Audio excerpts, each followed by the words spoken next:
कर दूंगा ripped slab को, ठीक है ना, क्वेश्चन में कवर करवा दूंगा, ठीक है।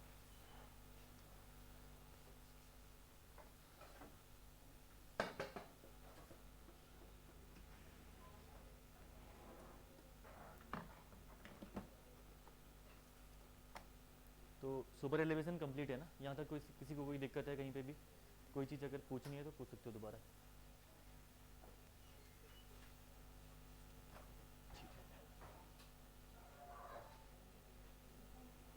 तो लास्ट लेक्चर में आपने डिस्कस किया था can deficiency, can deficiency negative super elevation ना। कैन डेफिशिएंसी क्या होती है, हाई स्पीड ट्रेन के लिए सुपर एलिवेशन कम पड़ जाता है जो आपने प्रोवाइड कर रखा है उससे, ठीक है, उसी को हम लोग बोलते हैं कैन डेफिशिएंसी, क्योंकि आप लोग एवरेज स्पीड के बेस पे कैंट प्रोवाइड करते हो, लेकिन अगर हाई स्पीड ट्रेन की हम बात करें तो वहाँ पे सेंट्रीफ्यूगल फोर्स ज़्यादा जनरेट होगा, तो कैंट की रिक्वायरमेंट ज़्यादा लगेगी, लेकिन आप प्रोवाइड कम कर रहे हो, तो इस वजह से एक डेफिशिएंसी अगर करती है हाई स्पीड ट्रेन्स के लिए, जिसको हम लोग बोलते हैं कैंट डेफिशिएंसी। कैंट डेफिशिएंसी में आप लोग थ्योरेटिकल सुपर एलिवेशन प्रोवाइड करते हो, जो कि आपका होता है actual super elevation plus cant deficiency, ठीक है। कैंट डेफिशिएंसी की मैंने टेबल लिखवा रखी है, ब्रॉड गेज 7.6 स्पीड के हिसाब से, बाद याद करना, ठीक है आप लोग पूरी। देन उसके बाद नेक्स्ट डिस्कस किया था हमने उस टाइम पे नेगेटिव सुपर एलिवेशन, कि अगर कहीं पे कर्व से आपको ब्रांच लाइन कट करनी है, कर्व वाले रीजन से कहीं आपको ब्रांच लाइन कट करनी है, तो उस केस में मेन ट्रैक के लिए सुपर एलिवेशन जो प्रोवाइड करोगे वो ब्रांच ट्रैक के लिए नेगेटिव सुपर एलिवेशन हो जाता है, ठीक है ना। यानी ब्रांच ट्रैक की इनर जो आपकी एज है वो क्या कर जाती है, लिफ्ट कर जाती है, इसी को हम लोग बोलते हैं नेगेटिव सुपर एलिवेशन। इसके बारे में भी डिस्कस करा था कि आप जितना आउटर ट्रैक को रेज करोगे या जितना सुपर एलिवेशन पॉजिटिव आप लोग आउटर ट्रैक में या मेन ट्रैक में प्रोवाइड करोगे, उतना ही नेगेटिव आपका जनरेट होगा किसमें, ब्रांच ट्रैक में। इसके बेस में न्यूमेरिकल भी हमने किए थे, आपने कुछ चीज़ें सॉल्व भी कर रखी हैं ऑलरेडी, ठीक है ना। बाकी कुछ क्वेश्चन हमने कर रखे होंगे लास्ट में। अब आज से आपका स्टार्ट होगा ट्रांजिशन कब का पार्ट है, लेकिन सबसे पहले इसमें हेडिंग डालिएगा ग्रेडियंट है, हाँ हेडिंग डालना है यहाँ पे सबसे आगे।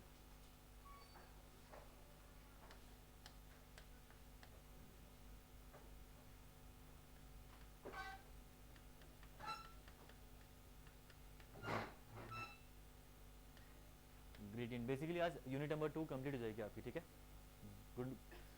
यूनिट नंबर 2 आपकी आज निपट जाएगी, सिलेबस परसों तक कंप्लीट हो जाएगा आपका। एक टेस्ट रखेंगे लास्ट में बृहस्पतिवार को, ठीक है ना, एक ओवरऑल थोड़ा सा जनरलाइज आइडिया देने के लिए। हाँ रेलवे का, हाँ रेलवे का टेस्ट रख लेंगे, एक घंटे का टेस्ट, एक घंटे की क्लास ही लेंगे उस दिन, ठीक है, तो एक घंटे का उस दिन टेस्ट रख लेंगे। बाकी बृहस्पतिवार बुधवार तक आपका सिलेबस कंप्लीट है रेलवे का, ज़्यादा नहीं है इसमें। अब आपका आज डिज़ाइन हम लोग कंप्लीट कर लेंगे पूरा, ठीक है। तो नेक्स्ट आपका आता है ग्रेडियंट, ठीक है। रेलवे जब भी आप लाइन डालोगे तो ऑब्वियसली बात है ग्रेडियंट्स की रिक्वायरमेंट पड़ेगी। ग्रेडियंट क्या होते हैं आपके, राइज या फॉल, जो कि आप ट्रैक में प्रोवाइड करते हो, ठीक है। जो भी ट्रैक में आप लोग राइज या फॉल प्रोवाइड करते हो उनको हम लोग बोलते हैं ग्रेडियंट, उनको ग्रेडियंट बोलते हैं। और ऑब्वियसली बात है स्ट्रेट ट्रैक बनाना बहुत डिफिकल्ट होता है, होगा ही नहीं, अंडुलेटेड एरिया आएगा ही आएगा जब भी आप रेलवे ट्रैक बनाओगे, तो वहाँ पे आपको ग्रेडियंट प्रोवाइड करना नेसेसरी हो जाता है, ठीक है। तो राइज एंड फॉल जो भी आप लोग प्रोवाइड करोगे अपने ट्रैक में, these are called as the gradient in railway. यही चीज़ आप हाईवे में भी होती है, हाईवे में भी ग्रेडियंट्स आप लोग प्रोवाइड करते हो, ठीक है। तो 4 टाइप के ग्रेडियंट्स हैं जो कि आप लोग जनरली प्रोवाइड करते हो। सबसे पहला ग्रेडियंट है आपका रूलिंग ग्रेडियंट, दूसरा ग्रेडियंट है यहाँ पे आपका मोमेंटम, पुसर ग्रेडियंट भी बोलते हैं जिसको हम लोग, ठीक है। सेकंड है आपका पुसर ग्रेडियंट, थर्ड है मोमेंटम ग्रेडियंट, ठीक है। Ruling gradient, pusher gradient, third है मोमेंटम ग्रेडियंट, और लास्ट यहाँ पे आता है आपका स्टेशन यार्ड ग्रेडियंट, ठीक है। अब इनके बारे में डिस्कस करना है, इनसे क्वेश्चन एग्जाम में ऑलरेडी पूछे भी जाते हैं, ठीक है। तो पहला 1-2 लाइन लिख लो एक बार, मैं समझाता हूँ उसके बाद ग्रेडियंट होते क्या है। पहले ग्रेडियंट है क्या एक्चुअल में, क्यों रिक्वायरमेंट पड़ती है, 1-2 लाइन इसमें करिए आप लोग, इसमें लिखिए the rise and fall, the rise and fall provided to the formation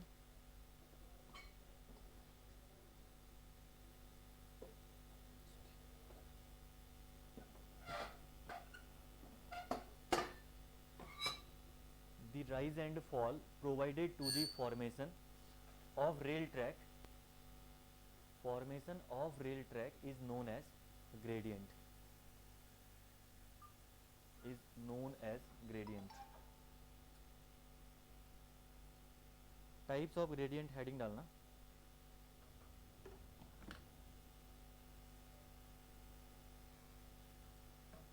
types of gradient में 4 ग्रेडियंट लिख लीजिए पहले, फिर अलग अलग से डिस्कस करते हैं इसको, ठीक है। टाइप्स ऑफ ग्रेडियंट में नंबर 1 लिखिएगा रूलिंग ग्रेडियंट। पहला लिखिए इसमें रूलिंग ग्रेडियंट।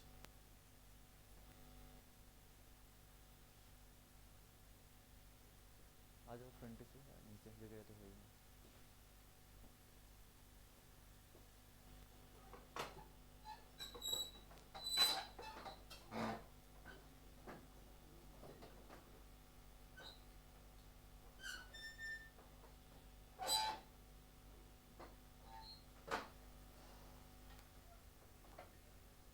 ठीक है, तो ग्रेडियंट में नंबर 1 लिखना रूलिंग ग्रेडियंट। नंबर 2 लिखेगा इसमें पुसर ग्रेडियंट, PUSHER, पुसर ग्रेडियंट। और थर्ड लिखना मोमेंटम ग्रेडियंट। तीसरा लिखिए मोमेंटम ग्रेडियंट। और चौथा लिखिएगा station yard gradient, station yard gradient. ठीक है, ये 4 टाइप के ग्रेडियंट है जो कि आपको डिस्कस करना है। पहला है रूलिंग ग्रेडियंट है, दूसरा है पुसर ग्रेडियंट है, तीसरा है मोमेंटम ग्रेडियंट और चौथा स्टेशन यार्ड ग्रेडियंट। ठीक है, दो दो करके समझाता हूँ, उसके बाद हम राइट डाउन भी करते हुए चलते हैं। ठीक है, पहला हेडिंग डालना है इसमें रूलिंग ग्रेडियंट हेडिंग डालना। सबसे पहले हेडिंग डालना है इसमें रूलिंग ग्रेडियंट। एक्चुअल में ये रूलिंग ग्रेडियंट होता क्या है इसको हम लोग डिस्कस कर लेते हैं प्रॉपर्ली एक बार। रूलिंग ग्रेडियंट,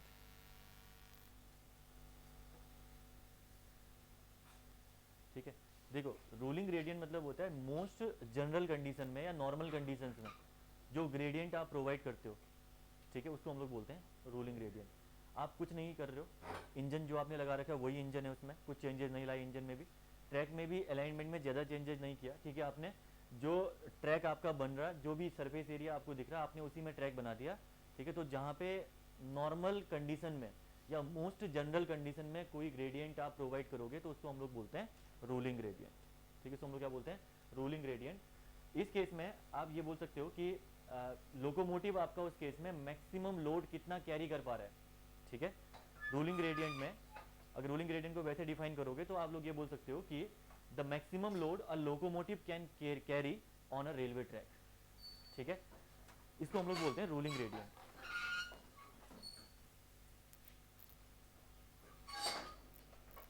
ठीक है, तो पहला ग्रेडियंट है आपका रूलिंग ग्रेडियंट। रूलिंग ग्रेडियंट में आप लोग कोई चेंजेस लेके नहीं आ रहे हो। मैं सिंपल सा मतलब यही है कि जनरल कंडीशन या मोस्ट नॉर्मल कंडीशन में जो ग्रेडियंट आप प्रोवाइड करोगे वो हम लोग बोलते हैं, उसको बोलते हैं रूलिंग ग्रेडियंट। लेकिन वो ग्रेडियंट होना ऐसा चाहिए कि लोकोमोटिव मैक्सिमम लोड को भी आसानी से वहां से पार करा ले। ठीक है, मैक्सिमम लोड को भी लोकोमोटिव आसानी से पार करा ले, ऐसा ग्रेडियंट होना चाहिए, उसी को हम लोग बोलते हैं रूलिंग ग्रेडियंट। पहला हो गया। ठीक है, सेकंड यहाँ पे आता है आपका पुशर ग्रेडियंट। ठीक है, पुशर ग्रेडियंट की अगर मैं बात करूं तो आप समझ में आ रहा होगा आपको कि रेल को पुश करवाना पड़ रहा उस ग्रेडियंट से पास करवाने के लिए, है ना। अगर आपने पुशर ग्रेडियंट प्रोवाइड कर रखा है तो दैट मीन्स कि अगर ट्रेन को पास कराना है उस ग्रेडियंट से तो आपको ट्रेन को पुश अप्लाई करना पड़ेगा या एक्स्ट्रा फोर्स की रिक्वायरमेंट पड़ेगी वहां पे। तो अगर ट्रेन में एक्स्ट्रा इंजन की रिक्वायरमेंट पड़ रही है किसी ग्रेड को पार करने के लिए तो उसको हम लोग बोलते हैं पुशर ग्रेडियंट। ठीक है, पुशर ग्रेडियंट उसको हम लोग बोलते हैं।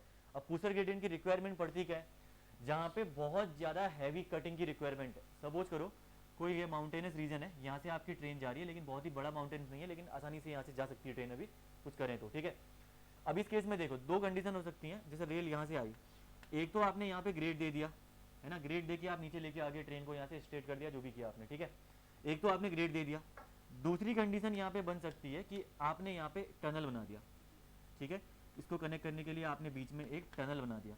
तो आप खुद सोचो कि जब टनल बनाओगे यहाँ पे तो ऑब्वियसली बात है ज़्यादा एग्जीक्यूशन, ज़्यादा पैसा, मैन पावर ज़्यादा, ठीक है, अनइकोनॉमिकल काफ़ी ज़्यादा हो जाएगा सेक्शन अगर आपका ये यहाँ पे टनल प्रोवाइड करते हो तो। ठीक है, बहुत ही हैवी कटिंग की रिक्वायरमेंट पड़ती है। वहीं पे अगर मैं गाड़ी में एक एक्स्ट्रा इंजन दे दूँ, ठीक है, एक इंजन पहले से होता है लोकोमोटिव पे, एक इंजन और दे दो, तो एक इंजन और दे दिया तो आप इसी ट्रेन को यहाँ से भी आसानी से पास करवा सकते हो। ठीक है, इसी ट्रेन को यहाँ से भी आसानी से पास करवा सकते हो, तो इसको हम लोग बोलते हैं पुशर ग्रेडियंट। समझ गए ना। तो पुशर ग्रेडियंट ऐसा ग्रेडियंट होता है, ठीक है, जो कि रेल को एक्स्ट्रा पुश प्रोवाइड करवाता है अगर आपको किसी ग्रेड से पास करवाना है ट्रेन को, तो उसको हम लोग बोलते हैं पुशर ग्रेडियंट। समझ में आ गया? तो रोलिंग ग्रेडियंट हो गया आपका मोस्ट जनरल कंडीशन में विदाउट एनी चेंजेस जो आप ग्रेडियंट प्रोवाइड करा रहे हो, ठीक है, जिससे कि लोकोमोटिव मैक्सिमम लोड भी आसानी से वहां से कैरी कर ले, उसको हम लोग बोलते हैं पहला पहला कौन सा था वो, रोलिंग ग्रेडियंट। और दूसरा हो गया पुशर ग्रेडियंट, जहां पे कि एक एक्स्ट्रा इंजन की रिक्वायरमेंट पड़ रही है, ठीक है, क्योंकि हैवी कटिंग या हैवी फिलिंग की रिक्वायरमेंट होगी आपको, जो कि आप नहीं करना चाहते हो, तो आप लोग क्या करोगे, सीधे सीधे यहाँ पे एक एक्स्ट्रा इंजन दे दो और एक्स्ट्रा इंजन की हेल्प से अपनी रेल को इस अनडिलेटेड रीजन से आप लोग आसानी से पास करवा सकते हो। इसको हम लोग बोलते हैं पुशर ग्रेडियंट। समझ गए सभी? तो पहला राइट डाउन करिए रोलिंग ग्रेडियंट के बारे में।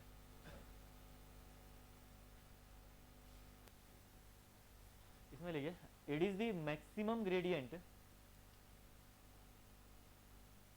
it is the maximum gradient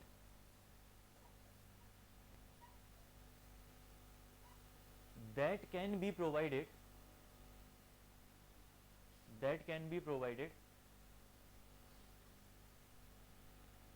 in most general condition,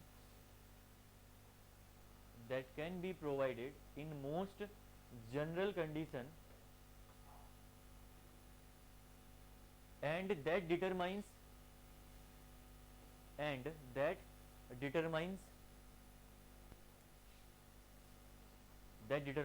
the maximum load,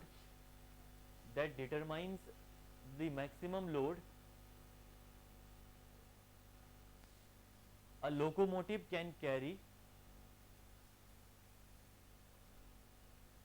maximum load a locomotive can carry on that section।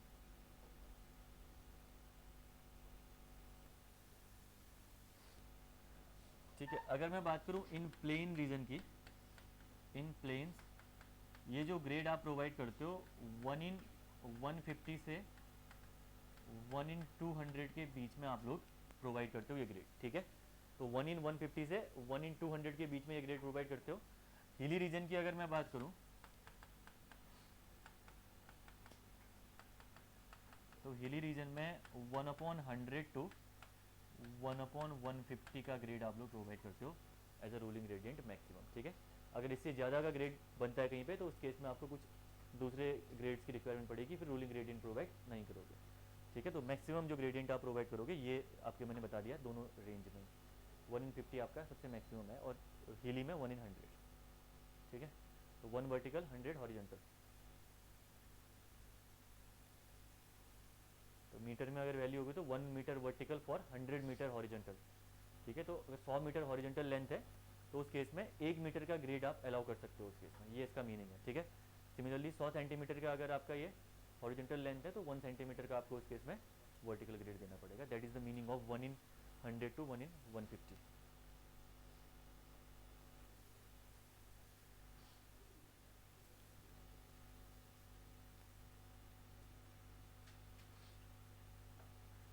Attendance कर लो जिसका बचा हुआ है ना पीछे।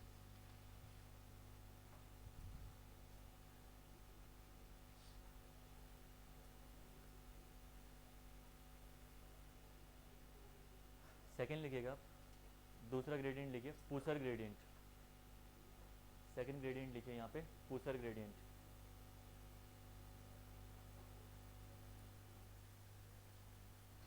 पुशर ग्रेडियंट में लिखिए pusher gradient is the gradient, pusher gradient is the gradient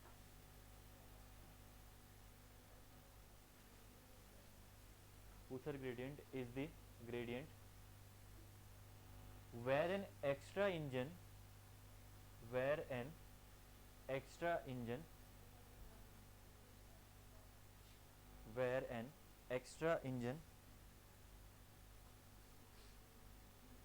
is required to push the train, is required to push the train।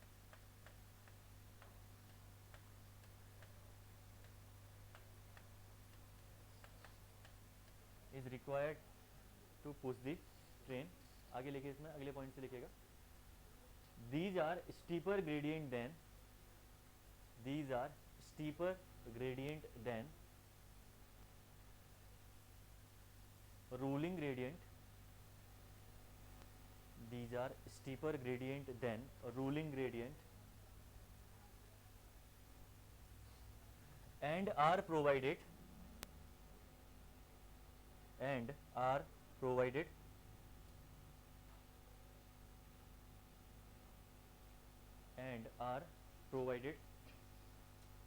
at certain places of mountains, certain places in mountain, certain places of mountains to avoid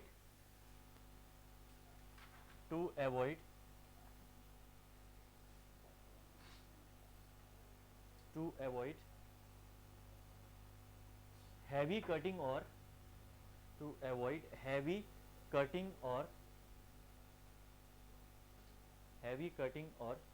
to reduce the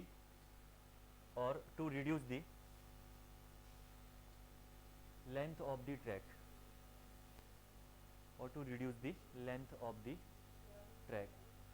ठीक है।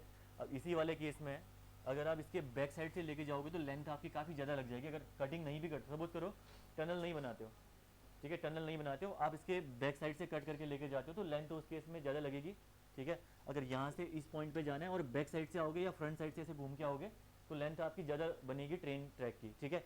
तो इस case में हम लोग length को reduce करने के लिए भी ट्रैक की यहाँ पे पुशर ग्रेडियंट प्रोवाइड कर देते हैं, ठीक है। तो हमने पुशर ग्रेडियंट दिया तो आसानी से ट्रेन आपकी यहाँ से पास होगी आगे की तरफ, ठीक है। अब देखिए जो सामने मैंने एक ग्रेडियंट बना रखा है, थर्ड टाइप का ग्रेडियंट है, this is the momentum gradient, third लिखिए मोमेंटम ग्रेडियंट। अब ये मैंने यहाँ पे इससे कंफ्यूज मत होना, ये स्ट्रेट होगा, ठीक है ना, यहाँ पे स्ट्रेट भी हो सकता है, तो यहाँ मत बोलना, दोनों सेम ही बना दिए हैं, ठीक है। ये आपका यहाँ से ट्रेन ट्रैक स्ट्रेट भी हो सकता है यहाँ पे, ठीक है। अब देखिए अगला है पुशर ग्रेडियंट, अरे सॉरी मोमेंटम ग्रेडियंट, नेक्स्ट लिखिएगा मोमेंटम ग्रेडियंट। अब देखिए मोमेंटम ग्रेडियंट एक्चुअल में होता क्या है, this is the momentum gradient, ठीक है। ये आपका है मोमेंटम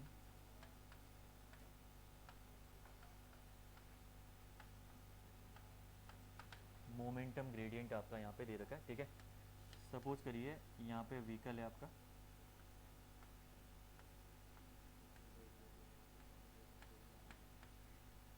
ठीक है। सबसे पहली बात तो मोमेंटम ग्रेडियंट की अगर मैं बात करूँ तो ये स्टीपर ग्रेडियंट होता है एज कम्पेयर टू जो प्रीवियस आपने पढ़ा कौन सा, पुशर ग्रेडियंट। पुशर ग्रेडियंट से भी ज़्यादा स्टीपर ग्रेडियंट होता है, ठीक है। अब देखो इस ग्रेड से हम लोग अपनी ट्रेन को पास कैसे कराते हैं। सबसे पहले हम लोग क्या करते हैं, आप दिख रहा होगा आपको यहाँ पे एक फॉलिंग ग्रेड आपने प्रोवाइड कर रखा है। फॉलिंग ग्रेड में ट्रेन आपकी प्रॉपर मोमेंटम पकड़ लेगी, ठीक है, स्पीड अच्छी खासी बन जाएगी उसकी। देन उसके बाद यहाँ पे एक राइजिंग ग्रेडियंट है, तो falling gradient followed by a rising gradient is called as the momentum gradient, ठीक है। तो पहले आप एक फॉलिंग ग्रेडियंट प्रोवाइड करते हो, उसके बाद आप राइजिंग ग्रेडियंट प्रोवाइड करते हो, जिससे कि जो मोमेंटम ट्रेन ने फॉलिंग ग्रेडियंट में बना रखा है उसकी वजह से ट्रेन आसानी से ये राइज वाला जो पार्ट है उसको कवर कर ले या उसको पास कर ले, ठीक है। इसको हम लोग बोलते हैं मोमेंटम ग्रेडियंट। अगर आपने पुशर ग्रेडियंट प्रोवाइड कर रखा है या रूलिंग ग्रेडियंट प्रोवाइड कर रखा है नॉर्मल, तो उस केस में आप ये वाला ग्रेड क्रॉस नहीं कर पाओगे उस केस में, ठीक है। तो अगर आपको इस ग्रेड को क्रॉस करवाना है तो यहाँ पे आपको मोमेंटम ग्रेडियंट जरूरी है प्रोवाइड करना पड़ेगा, जो कि मैंने पहले बता दिया, falling grade followed by the rising grade. सामने देखो एक ये मोमेंटम ग्रेड आपको दिख रहा होगा, यहाँ से ट्रेन आ रही है, देखो फॉलिंग ग्रेड आपको दिख रहा है यहाँ पे, ये ट्रेन में देखिए फॉलिंग ग्रेड है, यहाँ से नीचे की तरफ ट्रेन आ रही फॉल करते हुए, देन उसके बाद देखो यहाँ पे राइज कर रहा, ठीक है। तो ट्रेन को मोमेंटम, ट्रेन ने इस फॉलिंग ग्रेड में प्रॉपर मोमेंटम बना लिया, उसके बाद राइज करते हुए आगे की तरफ बढ़ गई, इसको हम लोग बोलते हैं मोमेंटम ग्रेडियंट। और ये स्टीपर होता है as compare to previous two, ठीक है, समझ गए ना। तो ये होती है हमारी मोमेंटम ग्रेडियंट। ध्यान रखना कभी भी जहां आपने मोमेंटम ग्रेडियंट दिया होगा, ठीक है, वहां पे एक तो बहुत लार्ज लोड्स हम लेके नहीं जा सकते हैं, पहली बात। और दूसरी बात अगर मैं बात करूं यहाँ पे तो स्टॉप के सिग्नल यहाँ पे नहीं होते हैं। अगर इस बीच की मैं बात करूं तो यहाँ पे कभी भी स्टॉप का सिग्नल आपको देखने को नहीं मिलेगा, क्योंकि गाड़ी एक बार स्टॉप हो गई तो उसके बाद ग्रेड में फिर चढ़ा नहीं पाओगे ऊपर, ठीक है ना। तो स्टॉप के सिग्नल्स इस बीच में हम लोग रेस्ट्रिक्ट करते हैं, बीच में सिग्नल कोई भी प्रोवाइड नहीं करते हैं, इसी को हम लोग बोलते हैं मोमेंटम ग्रेडियंट। समझ गए, कोई दिक्कत? लिखिए इसमें राइट डाउन करिए, इसमें राइट डाउन करिए, लिखिएगा। It is the falling gradient, it is the falling gradient it is the falling gradient followed by a rising gradient. It is the falling gradient followed by the rising gradient, and along which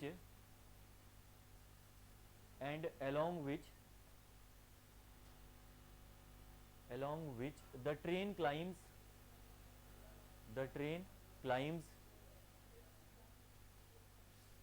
easily due to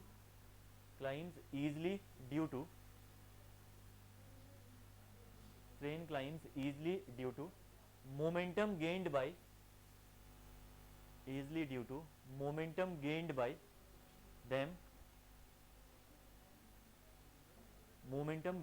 them over the falling gradient.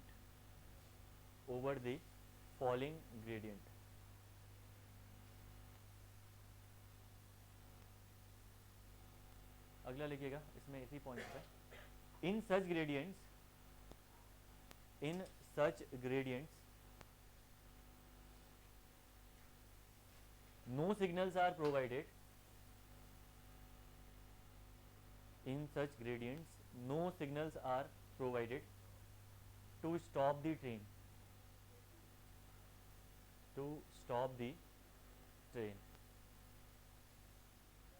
ठीक है, ये हो गया हमारा third gradient, that is the momentum gradient. मैं steeper इसलिए बता रहा हूँ क्योंकि एग्जाम में ना एक बार पूछा भी गया है, which of the following gradient is most steeper करके एग्जाम में क्वेश्चन बनता है. थोड़ा सा ध्यान रखना कि सबसे ज़्यादा स्टीपर आपका ये मोमेंटम ग्रेडियंट ही होता है इस केस में. ठीक है, लास्ट उसके बाद लिखिएगा एक और ग्रेडियंट आपका है station yard gradient. Yes, final लिखिए station yard gradient. Station yard gradient आपका लास्ट ग्रेडियंट है जिसके बारे में हमें डिस्कस करना है. ठीक है, तो देखो स्टेशन यार्ड ग्रेडियंट की अगर मैं बात करूं तो ऑब्वियसली नाम यहाँ पे आ ही रहा है स्टेशन, दैट मीन्स कि ऐसा ग्रेडियंट जो कि आपने स्टेशन में प्रोवाइड करा होगा. ठीक है, तो जो ग्रेडियंट आप लोग स्टेशन में प्रोवाइड करते हो उसको हम लोग बोलते हैं स्टेशन यार्ड ग्रेडियंट. अब बात यहाँ पे ये आती है कि स्टेशन यार्ड ग्रेडियंट एक्चुअल में प्रोवाइड क्यों करते हो. ठीक है, दो पर्पज़ हैं जो जिसके लिए हम लोग स्टेशन यार्ड ग्रेडियंट प्रोवाइड करते हैं. पहला पर्पज़ तो होता है ड्रेनेज का. ठीक है, स्टेशन में आपने देखा होगा पानी कभी भी ज़्यादा जमा नहीं होता है. ठीक है, इवन एक बच्चे ने क्वेश्चन भी एक दिन पूछा था यहाँ पे क्लास में, यहाँ से नहीं किसी और क्लास में, कि सर पहले पूछा उसने कि सर मैंने बोलता कि बेलास्ट का काम होता है ड्रेनेज प्रोवाइड करने का. तो उसने बोला सर कि ड्रेनेज तो आप देखो स्टेशन की अगर हम बात करें, स्टेशन में तो बेलास्ट होता भी नहीं है, फिर वहाँ पे ड्रेनेज कैसे आ रहा है ना. तो अगर स्टेशन में आपको प्रॉपरली ड्रेनेज प्रोवाइड करना है तो वहाँ पे हम लोग स्टेशन यार्ड ग्रेडियंट का यूज़ करते हैं.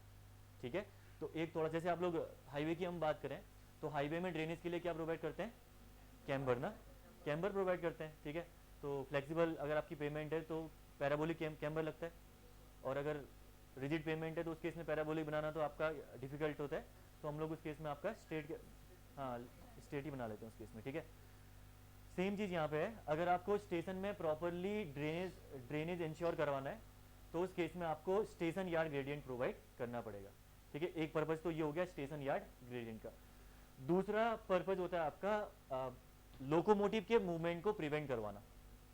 ठीक है, लोकोमोटिव के मूवमेंट को प्रिवेंट कराना. सपोज करो ट्रेन आपकी खड़ी है किसी स्टेशन में, अगर स्टेशन यार्ड ग्रेडियंट प्रोवाइड नहीं कर रखा होगा तो ट्रेन ना बिना टाइम के चल देगी आगे. समझ लो 5 बजे ट्रेन की टाइमिंग दिल्ली जाने की है, 4 बजे निकल ली बोल रहा है, और ड्राइवर चाय पीने चाय पीने गया तो देखेगा ट्रेन कहाँ गई, वो मिलेगी नहीं ट्रेन वहाँ पे उसको. ठीक है, तो अगर लोकोमोटिव के मूवमेंट को प्रिवेंट करवाना है तो उस केस में हमें स्टेशन यार्ड ग्रेडियंट की रिक्वायरमेंट पड़ती है. ठीक है ना, तो दो पर्पज़ फुलफिल करता है, एक तो लोकोमोटिव के मूवमेंट को, अननेसेसरी मूवमेंट को प्रिवेंट करता है, और दूसरा जो पर्पज़ है इसका वो है आपका ड्रेनेज पर्पज़. तो ड्रेनेज पर्पज़ के लिए भी इसका यूज़ किया जाता है स्टेशन यार्ड ग्रेडियंट का. समझ गए, तो राइट डाउन करिए इसके बारे में. इसमें लिखिएगा it is the minimum gradient, it is the minimum gradient provided in station yard. It is the minimum gradient provided in station yard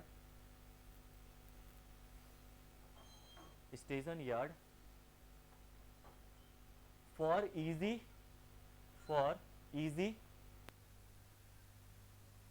draining of rain water, for easy draining of rain water.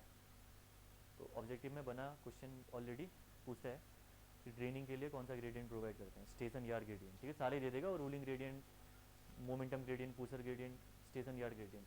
इसमें आगे लिखेगा in Indian railway, in Indian railway the maximum limit of the maximum limit of the number one लिखे इसमें, minimum gradient must be provided, minimum gradient must be provided for drainage purpose, must be provided for drainage purpose। ये होता है आपका 1/1000 का, ठीक है, 1/1000 का ग्रेडियंट हम लोग प्रोवाइड करते हैं to ensure the drainage, 1/1000।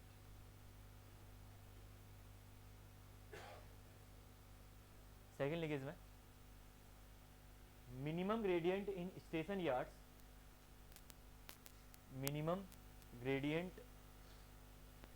to station yards to prevent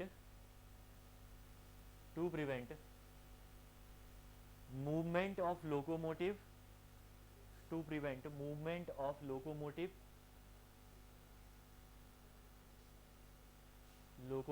or wagons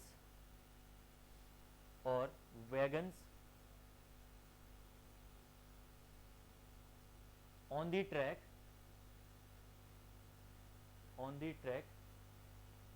due to effect of gravity, to prevent the movement of locomotive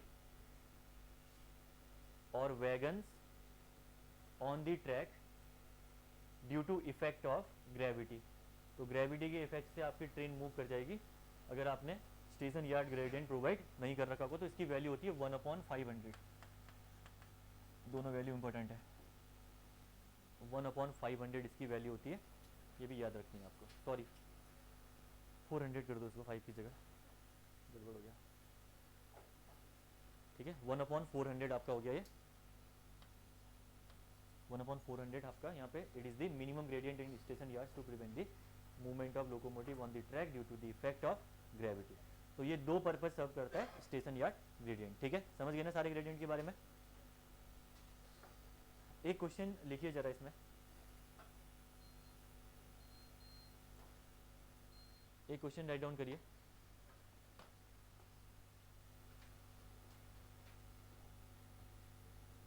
calculate extra load,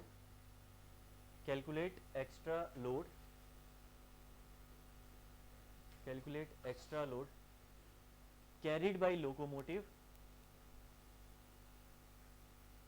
calculate extra load carried by locomotive and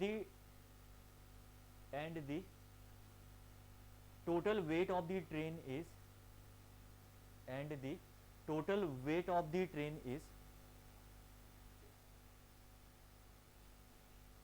5,000 ton,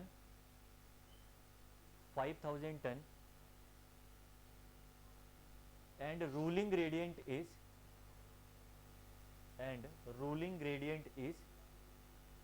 5,000 ton and ruling gradient is 1/200। 1/200 try करो एक बार, ये question simple सा question है, previous year SSC JE, पहले ESC में आया था, फिर एसएससी जेई।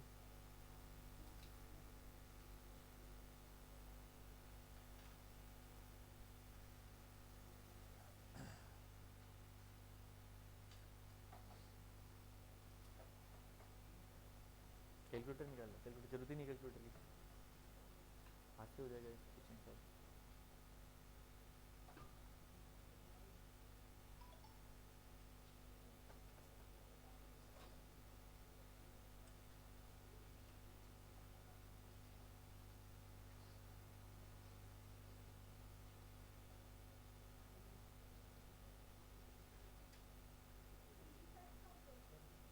ट्वेंटी 25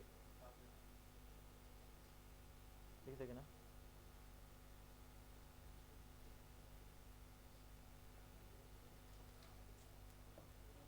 25,000 केजी या टन, कैसे निकाला आपने? Extra load carried by the, very good, सही कर रखा आपने ये, लेकिन मल्टीप्लाई आपने कर दिया इसको, बहुत ही सही। कैसे किया आपने मल्टीप्लाई? है मल्टीप्लाई कैसे किया? कर रखा सही है, मतलब सही कर रखा है, वो गलत नहीं है। हाँ आंसर सही है, लेकिन कैसे किया मल्टीप्लाई? हाँ मन क्या कर दिया? 1/200 से आपने इसको मल्टीप्लाई कर दिया, 25,000 केजी आपका आंसर आ भी गया है, ठीक है। तो ठीक कर रखा है वैसे, चलो बता देता हूँ मैं आपको कैसे कर रखा है। देखो इसने क्वेश्चन में क्या पूछा हुआ है, calculate extra load carried by the locomotive, locomotive extra load कितना कैरी करेगा, and the total weight of the train is 5,000 tonne, ruling gradient इतना दिया हुआ है। इसका मतलब बोल रहा है कि ट्रेन को अगर आपने किसी ग्रेड में रोक दिया सपोज करो, या जा रही है ग्रेड से कोई ट्रेन आपकी, तो उस केस में ट्रेन में एक्स्ट्रा लोड कितना आएगा ये पूछ रहा है आपसे क्वेश्चन, ठीक है। तो सपोज करो कि ये ग्रेड है, ठीक है, ये ग्रेड है, यहाँ से ट्रेन जा रही है, ठीक है, इधर से ट्रेन मूव कर रही अंदर की तरफ, तो ये ट्रेन आपकी है जो कि मूव करेगी यहाँ से अंदर, ऊपर की तरफ जा रही है ट्रेन, ये ग्रेड काफ़ी स्टीप बन गया, लेकिन ग्रेड आपका यही है।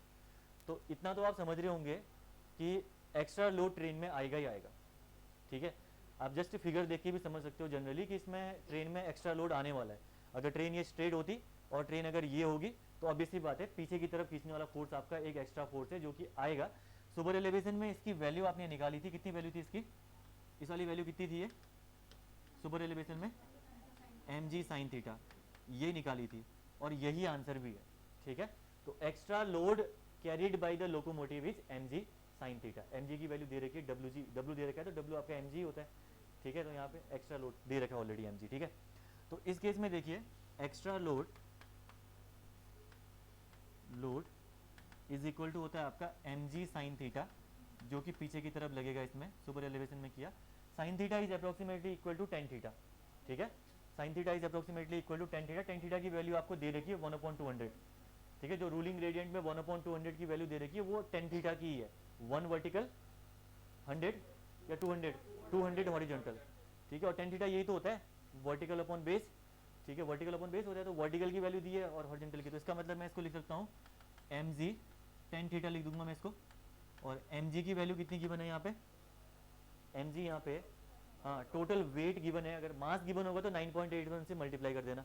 वेट गिवन है तो दैट मीन्स कि आपको ये पूरी की पूरी वैल्यू सेम पुट करनी है, mg की 5,000 टन होगी, ठीक है, इंटू 1/200 इसको कर दो, tan थीटा की वैल्यू दे रखी है 1/n करके, तो ये कितना आ गया आपका? 25 टन आपका आंसर आ गया, 25,000 kg इसका आंसर सही हो गया। This is the extra load carried by the locomotive if your train is in gradient of 1/200। अगर आपकी ट्रेन 1/200 के ग्रेडियंट में होगी तो इतना एक्स्ट्रा लोड आपकी ट्रेन कैरी करेगी, 25 टन का इसमें एक्स्ट्रा लोड आ रहा है। इसका मतलब अगर सीधी ट्रेन जा रही होगी तो ये 25 टन का लोड देखने को नहीं मिलेगा, लेकिन कर्व में गई तो 25 टन आपका लोड एक्स्ट्रा देखने को मिल जाएगा उसके इसमें। क्लियर?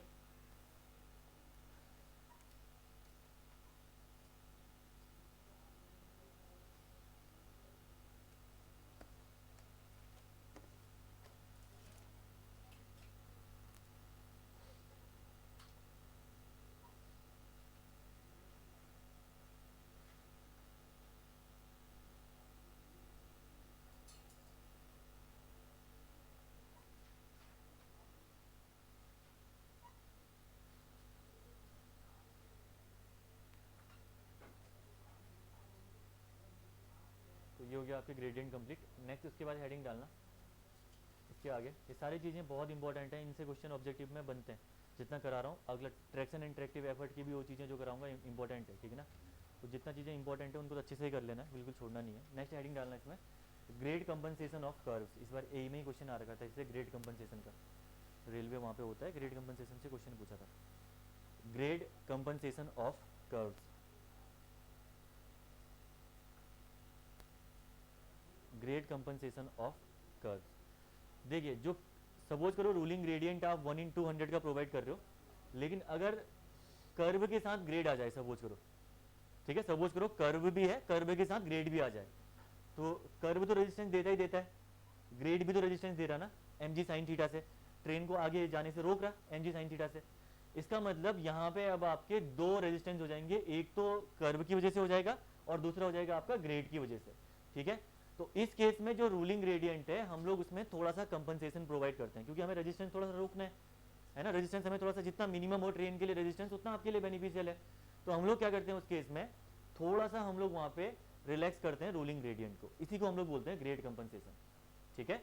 तो इसको हम लोग बोल सकते हैं इन कर्व्स में होता क्या है कि ग्रेड, अगर ग्रेड भी हो साथ में और कर्व भी हो साथ में, तो रेजिस्टेंस ट्रेन में ज़्यादा जनरेट होगा फॉरवर्ड डायरेक्शन में मूव करने के लिए, ठीक है। वो रेजिस्टेंस ज़्यादा लगेगा, ट्रेन को पीछे की तरफ खींचने वाला रेजिस्टेंस आपका ज़्यादा लगेगा इस केस में। तो इस रेजिस्टेंस को कम करने के लिए हम लोग क्या करते हैं, थोड़ा सा ग्रेड को कंपनसेट कर देते हैं, ठीक है। तो सपोज करो 1/200 की रिक्वायरमेंट थी, तो हमने इसको थोड़ा सा कंपनसेट करके इसको और कम प्रोवाइड कर दिया 1/300। अभी बता दूंगा मैं आपको कितना कम करना है। सपोज करो आपने 1/300 आपने कंपनसेट करके ग्रेड प्रोवाइड कर दिया रूलिंग ग्रेडियंट में, और इसका रीजन सिर्फ इतना ही है कि क्योंकि जो आपका ग्रेड है अभी वो ग्रेड आपका कर्व में, जो ग्रेड ये पढ़ लेते ये ग्रेड आपका स्ट्रेट में होगा कहीं पे, ठीक है, स्ट्रेट लाइन पे कहीं पे ग्रेड आ गया ये वाला। लेकिन कर्व में अगर आपका ऐसा ग्रेड होता है, जैसे हाईवे में आपने देखा भी होगा, पहाड़ों में जाओगे तो कर्व में आपका ग्रेड होता है, ठीक है ना, ग्रेड कर्व भी होगा, कर्व के साथ साथ आपका राइजिंग ग्रेड भी होगा, ठीक है। उस केस में सेम कंडीशन रेलवे में भी बनेगी अगर, तो उस केस में रूलिंग ग्रेडियंट को थोड़ा सा हम लोग कंपनसेट करते हैं, इसी को हम लोग बोलते हैं compensation, grade compensation of the railway track. समझ गए पूरा, समझ गए? दोबारा समझाऊं या राइट डाउन करो, लिखो या तो हो गया, लिखिए इसमें से पॉइंट, ठीक है, लिखिए इसमें grade compensation on curves, grade compensation on curves is the reduction in gradient, grade compensation of curves is the reduction in gradient,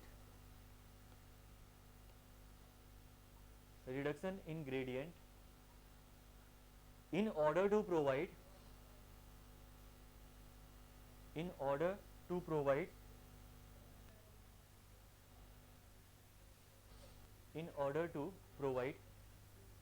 resistance beyond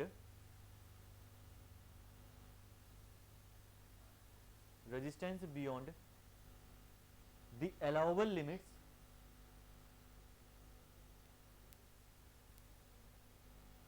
in order to provide resistance beyond the allowable limits on a curved portion of a track, on a curved portion of a track, ठीक है। तो on a curved portion of a track, तो जो reduction आप दोगे बोल रहे हैं वो अलाउबल लिमिट में ही दोगे, ठीक है, उससे नीचे रिडक्शन आप लोग प्रोवाइड नहीं करोगे। इसमें लिखिए आगे, it is expressed as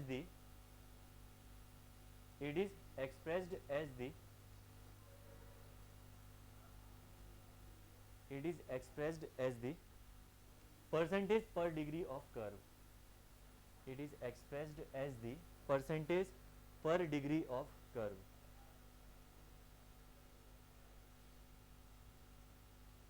percentage per degree of curve। सबसे पहला अगर मैं बात करूं, पहला है ब्रॉड गेज के लिए, बीजी कर्व के लिए, तो इस केस में ये आपका हो जाता है, इट इज 0.04% ऑफ 0.04% पर डिग्री ऑफ कर्व, 1 डिग्री के लिए बात चल रही है यहाँ पर डिग्री ऑफ कर्व, ठीक है, 0.04% पर डिग्री ऑफ कर्व। अगर इसको मैं रेडियस में कन्वर्ट करूँ तो आपको पता ही है डिग्री इज इक्वल टू होता है 1720/r। तो अगर पर डिग्री कर्व के लिए अगर आप इसको रेडियस में कन्वर्ट करोगे तो ये हो जाएगा आपका 0.04 इंटू 1720, हाँ 30 मीटर की चेन जनरली हम लोग यूज़ करते हैं, तो ये आ जाएगा आपका अप्रॉक्सीमेटली 70/r।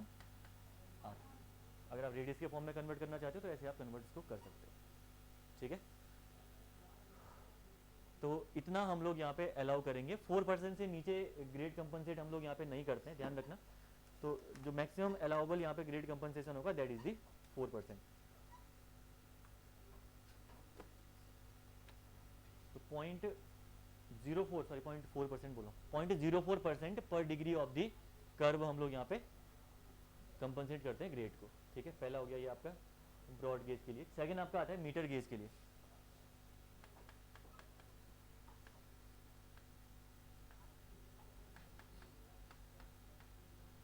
ठीक है, अब रूलिंग ग्रेडियंट अगर आपका 4% से भी नीचे आ गया रूलिंग ग्रेडियंट आप अगर आपका 4% से नीचे आ गया तो उस केस में तो ठीक है। अगर रूलिंग ग्रेडियंट ऊपर गया तो यहाँ पे सपोज करो रूलिंग ग्रेडियंट आपका यहाँ पे आ रखा है 4% से नीचे, ऊपर तो चलो ठीक है। अभी एक काम करते क्वेश्चन में समझते हैं इसको, ठीक है, अभी इसको नहीं बताता हूँ।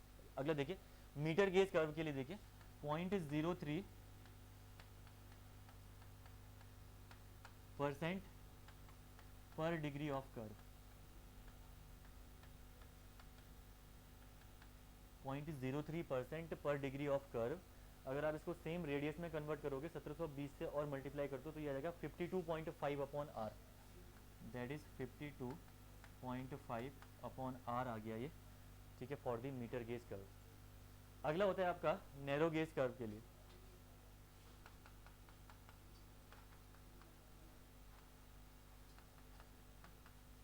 ये होता है आपका 0.02%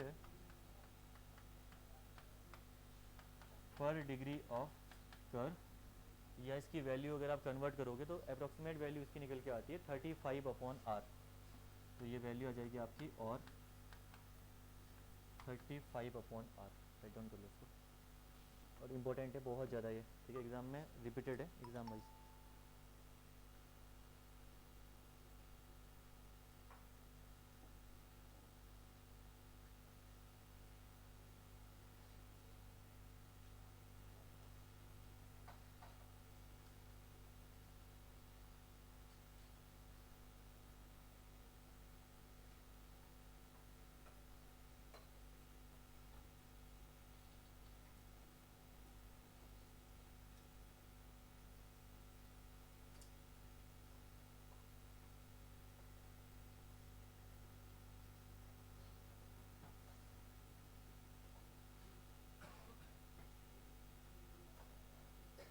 चलिए इसमें एक क्वेश्चन राइट डाउन करिए, इसमें लिखिए if the ruling gradient is if the ruling gradient is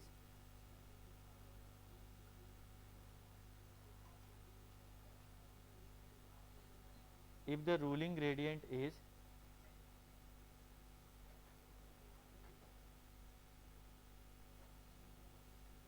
1/150, if the ruling gradient is 1/150 and 3-degree curve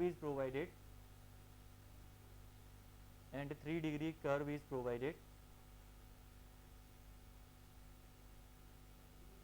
then calculate compensated gradient.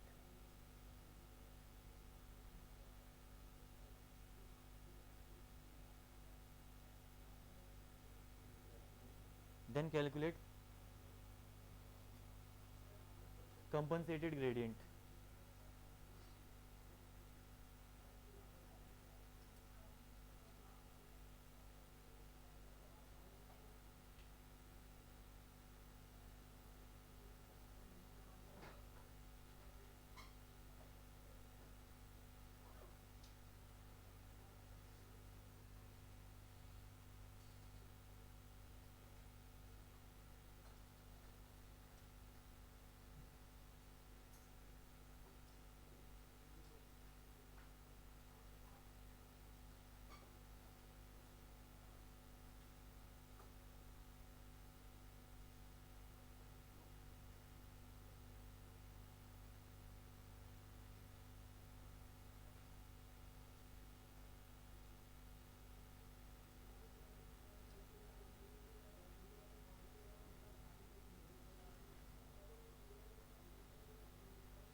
एक पीछे पॉइंट इसमें ना ये करने के बाद तो सारे ग्रेडियंट लिखा रखे ना, एक नोट डाल के इनका वो लिख लेना, सीक्वेंस कौन सबसे ज़्यादा होता है।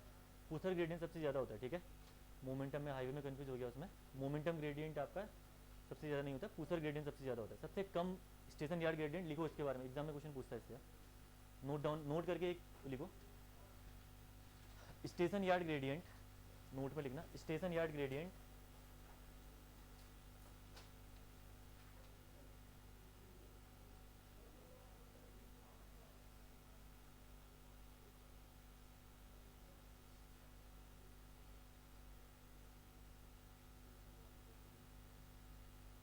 हाँ, station yard gradient is less than ruling gradient, second आपका रूलिंग ग्रेडियंट होगा, ruling gradient is less than momentum gradient and momentum gradient is less than pusher gradient, pusher gradient, pusher gradient, इसको helper gradient भी बोलते हैं इसको, ठीक है।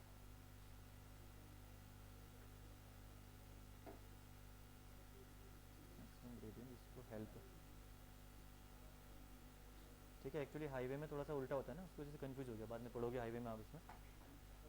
सबसे सबसे कम है आपका station yard gradient is less than ruling gradient is less than momentum gradient is less than pusher gradient, pusher pusher सबसे ज़्यादा, फिर मोमेंटम, फिर रूलिंग, फिर सबसे कम आपका हो गया स्टेशन यार्ड।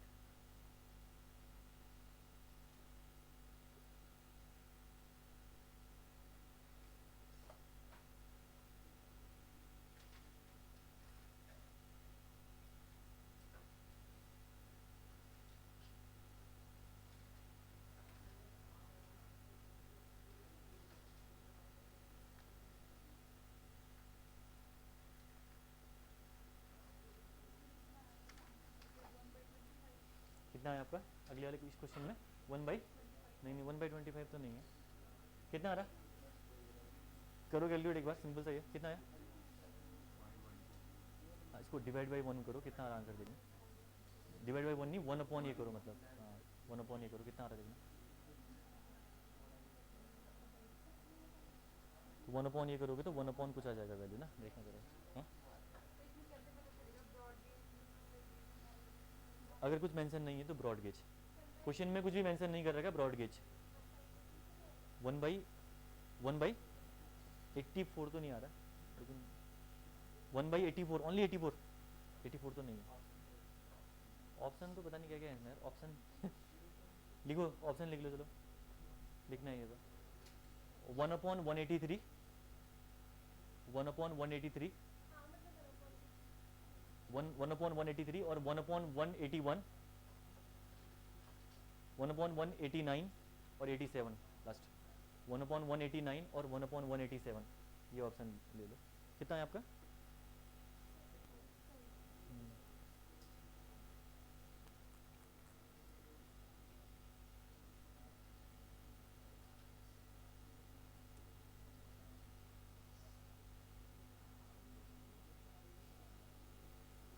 कुछ नहीं करना है, क्वेश्चन सिंपल सा ही क्वेश्चन है,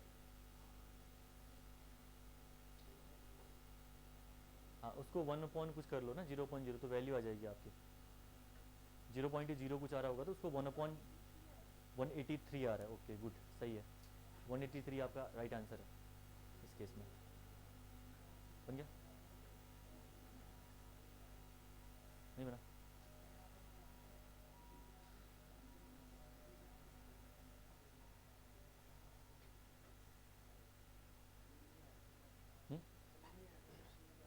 क्वेश्चन में पूछ रहे हैं आपसे कि if the ruling gradient is this, degree of curve is this, तो कैलकुलेट द कंपनसेटेड ग्रेडियंट बोला उसने, ग्रेड कंपनसेशन कितना करना है 1 डिग्री के लिए, मैंने बता रखा है आपको अभी, ठीक है ना, इसने बोला कि कर्व भी आ रखा है, ग्रेड भी आ रखा है, ठीक है, कर्व भी है, ग्रेड भी है, आपको रूलिंग ग्रेडियंट को थोड़ा घटाना है, कितने से घटाओगे बोल रहे हैं आपसे, आ गया, एक का आंसर आ रखा है अभी फिलहाल 1/183 कह रहे हैं वो, ठीक है, उनका आंसर सही है, और होगा 1/, हाँ मतलब 1/181.8, 81.8, मैंने गलत कर रखा है क्या यार, गलत तो नहीं किया होगा यार,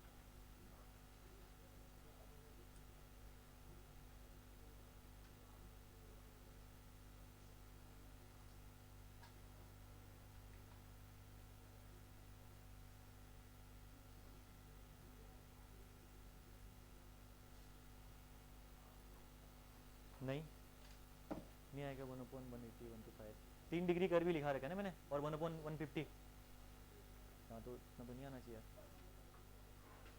देखो यहाँ पे कर लेते हैं इस क्वेश्चन को सॉल्व एक बार।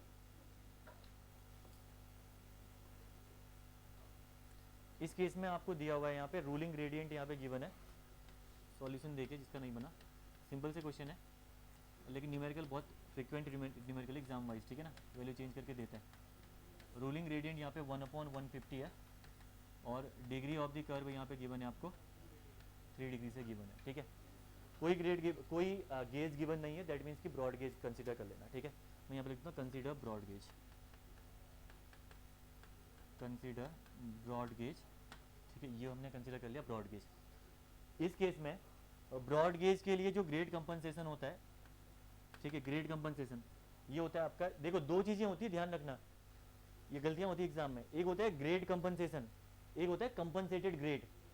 ग्रेड कंपनसेशन मतलब जस्ट आपको ये करना है 0.04% पर डिग्री ऑफ कर्व, पर डिग्री ऑफ कर्व। तो अगर आपसे वो बोलता है कि ग्रेड कंपनसेशन निकालो, मैं यहाँ पे लिखता हूँ grade compensation, grade compensation, grade compensation निकालो बोलेगा, दैट मीन्स कि 0.04 इंटू इसको आप 3 कर दो, ठीक है, तो कितना आ रहा है ये 3 करोगे तो ये आ जाएगा आपका 0.12% यहाँ पे आ गया ग्रेड कंपनसेशन। अगर इसी क्वेश्चन में सिर्फ आप उसने पूछा होता कि ग्रेड कंपनसेशन निकालिए, तो ग्रेड कंपनसेशन आपका होता है यहाँ पे 0.12%, ठीक है ना, ये ध्यान रखना। लेकिन वो बोल रहा है कंपनसेटेड ग्रेड, कंपनसेटेड ग्रेड का मतलब है कि अब ग्रेड कितना बचा है, रूलिंग ग्रेडियंट आपने 1/150 प्रोवाइड कर रखा है, उसमें अगर आप ग्रेड कंपनसेशन लगाओगे तो जो ग्रेड बचेगा उसको हम लोग बोलते हैं कंपनसेटेड ग्रेड। ध्यान रखना थोड़ा क्वेश्चन एग्जाम में कैसे पूछता है, ठीक है। नेक्स्ट आपको निकालना है कंपनसेटेड ग्रेड। तो कंपनसेटेड ग्रेड जब आप निकालोगे तो कंपनसेटेड ग्रेड जो जाएगा 1/200 है ना, या 150, 1/150 इंटू 100 करोगे परसेंटेज में कन्वर्ट हो गया है, ठीक है। 1/150 माइनस 1/150 इंटू 100 माइनस 0.12%। अब जरा निकालो कितनी आई है वैल्यू। नेगेटिव पॉजिटिव का कोई फर्क नहीं पड़ता है, ठीक है, जो भी ग्रेड आएगा आपका वो मान के चलो कि मॉड में निकल के आएगा, ठीक है। 0.547% ना, ये आपने निकाला होगा 0.547%। इसको डिवाइड करो 1/100 से, सॉरी इसको डिवाइड करो 1/0.547 करो, 1/0.547 करो, कितना आ रहा है 1.82, परसेंटेज में 100 से मल्टीप्लाई करो 182.8, यानी ये आ गया 1/182.8 इज द आंसर, जो कि आपका ऑप्शन नंबर जो भी है मैच करवा लो, ठीक है। तो इसको ऐसे कैलकुलेट करना था, कंपनसेटेड ग्रेड आपको निकालना है। तो 0.547% आया, इसको आपको 1/, के फॉर्म में लिखना है, तो 1/, के फॉर्म के लिए 1/0.547 करोगे, इंटू परसेंटेज को हटा दो 100 से मल्टीप्लाई करके, ठीक है, तो आ गया आंसर आपका नीचे।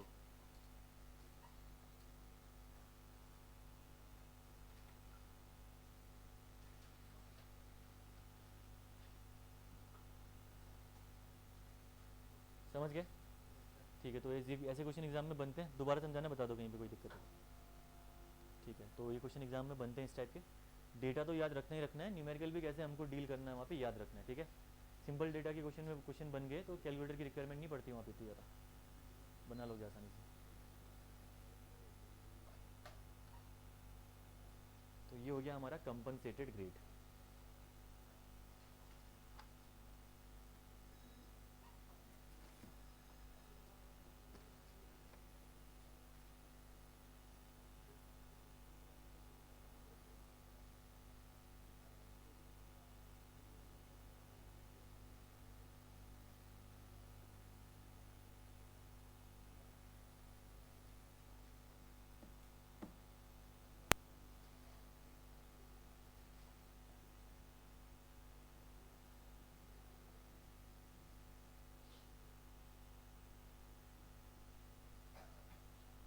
हो गया, कोई दिक्कत तो बता दो, ठीक है ना। चलो आगे बढ़ते हैं, ये हो गया आपका ग्रेड कंपनसेशन कंप्लीट, ठीक है। नेक्स्ट उसके बाद डिस्कस करते हैं हम ट्रांजिशन कर्व। अगला हेडिंग डालना आप, ट्रांजिशन कर्व।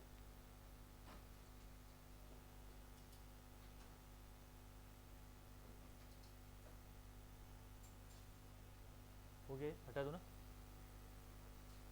हो गया। नेक्स्ट है आपका ट्रांजिशन कर्व, नेक्स्ट हेडिंग बनेगी ट्रांजिशन कर्व।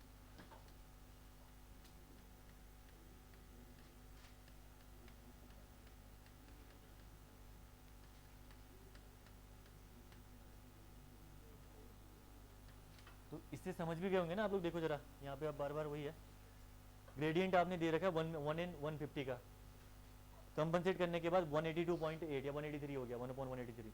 इसका मतलब दिख रहा है कि आपको आपने ग्रेड को रिड्यूस कर रखा है यहाँ पे, ठीक है। और रिड्यूस करने का रीज़न आपका कर्व के साथ ग्रेड आना है, अगर कर्व के साथ ग्रेड आ गया तो आपको रिड्यूस करना ही पड़ेगा उस केस में।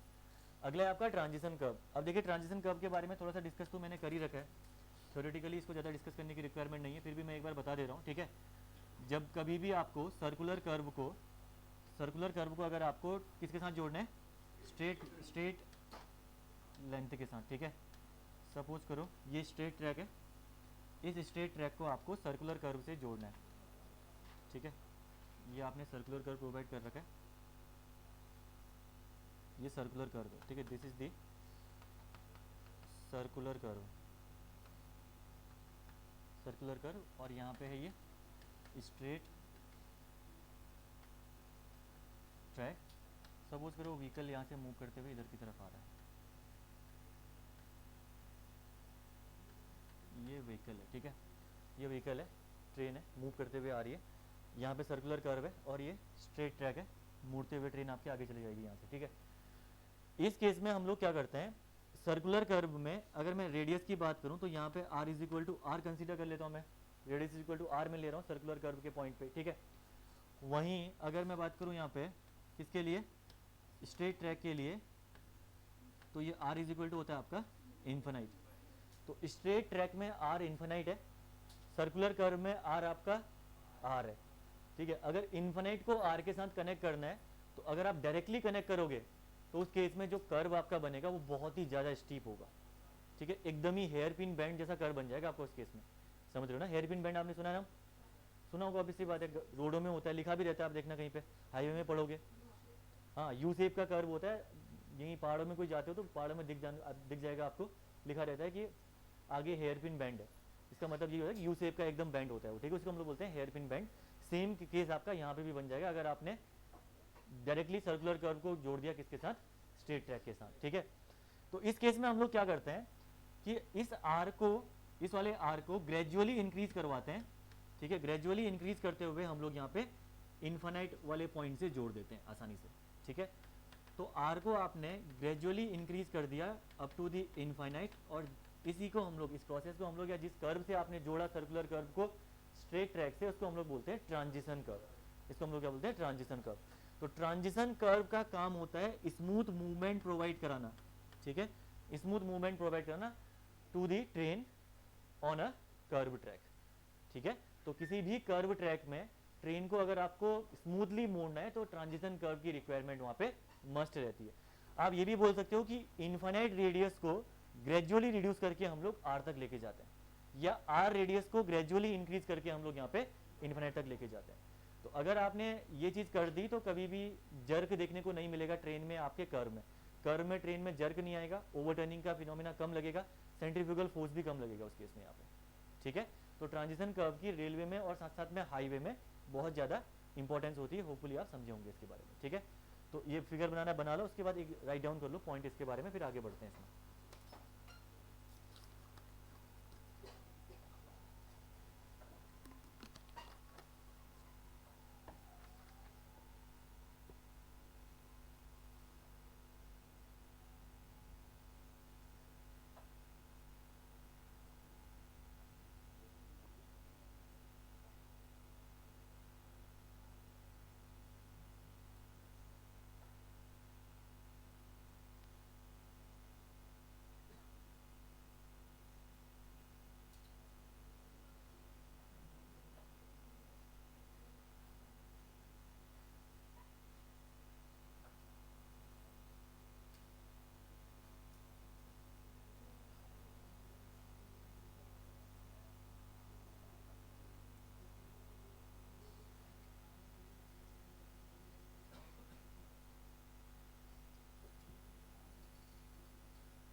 लिखिए इसमें, बना लो पहले एक बार, फिर राइट डाउन कर लो। हाँ कर लो, कोई नहीं।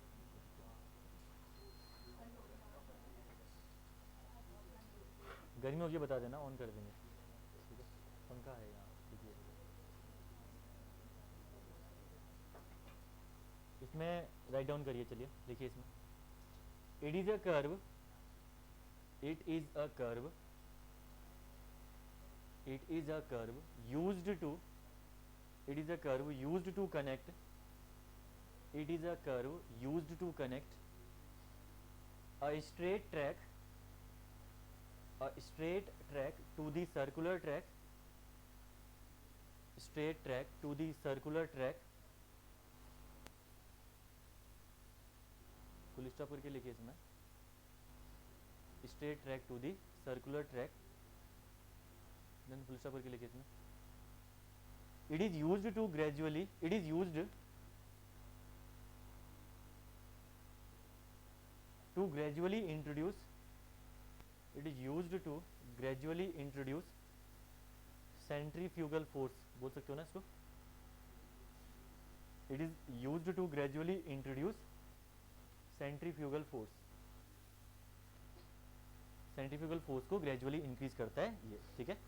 इसमें लिखेगा आगे, द ट्रांजिशन कर्व हैज, अगला point, the transition curve has radius equal to infinity, the transition curve has radius equal to infinity, infinity radius होती है इसकी, एट वन एंड, एक एंड पे, ठीक है, radius equal to infinity at one end, and radius R, the transition curve has radius equal to infinity at one and,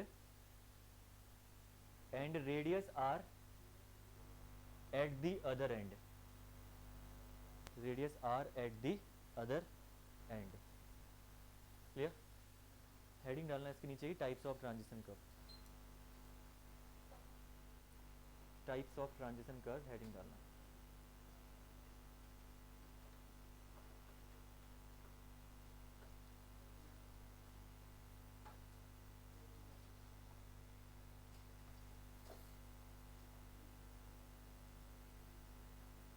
types of transition curve, types of transition curve में पहला लिखना spiral, पहला होता है spiral,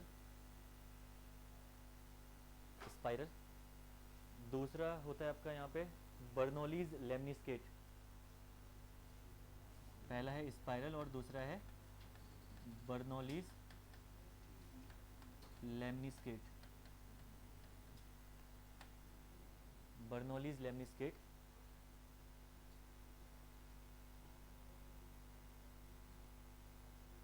spiral, Bernoulli's lemniscate, और तीसरा यहाँ पे है क्यूबिक पैराबोला, थर्ड लिखिए क्यूबिक पैराबोला, क्यूबिक पैराबोला, ठीक है। ये तीन टाइप के आपके ट्रांजिशन कर्व होते हैं। साइड में फिगर बनाने के लिए जगह छोड़ देना, और इसी के नीचे लिख लो, in Indian railway cubic parabola are used, in Indian railway cubic parabola are used, in Indian railway cubic parabola are used, star mark the point, बहुत बार एग्जाम में पूछा गया क्वेश्चन है, क्यूबिक पैराबोला आर यूज्ड, ठीक है। तो Indian railway में जो मोस्ट आइडियल ट्रांजिशन कर्व है वो आपका है क्यूबिक पैराबोला। हाईवे की अगर हम बात करें तो हाईवे में कौन सा होता है, स्पाइरल, या उसी को हम लोग क्लोथॉइड भी बोलते हैं, ठीक है ना, पढ़ोगे बाद में हाईवे में आप लोग। तो हाईवे में जो ट्रांजिशन कर्व आप बनाते हो उसके लिए स्पाइरल कर्व या क्लोथॉइड कर्व आप देखते भी हो, अगेन वही रीज़न है, पहाड़ों में जाओ सारे कर्व आपको स्पाइरल ही दिखेंगे, ठीक है। बैंड जो होते हैं ना, देखो बैंड ऐसे तो होते हैं, बैंड ये पूरे, ये बैंड आपके कहलाते हैं स्पाइरल बैंड, ठीक है। तो हाईवे के केस में आपका स्पाइरल या क्लोथॉइड आइडियल ट्रांजिशन कर्व होता है। इन case of the railway it is the cubic parabola. Spiral curve बहुत ज़्यादा स्टीप होता है, ठीक है, रेलवे में इसका काम नहीं है, ठीक है, रेलवे में नहीं है। मैं आपको बना देता हूँ इसके लिए कि ये कर्व आपके दिखने में कैसे होते हैं, ठीक है। इनको हम लोग राइट डाउन कर लेते हैं, देखो फिगर में बना लेना है।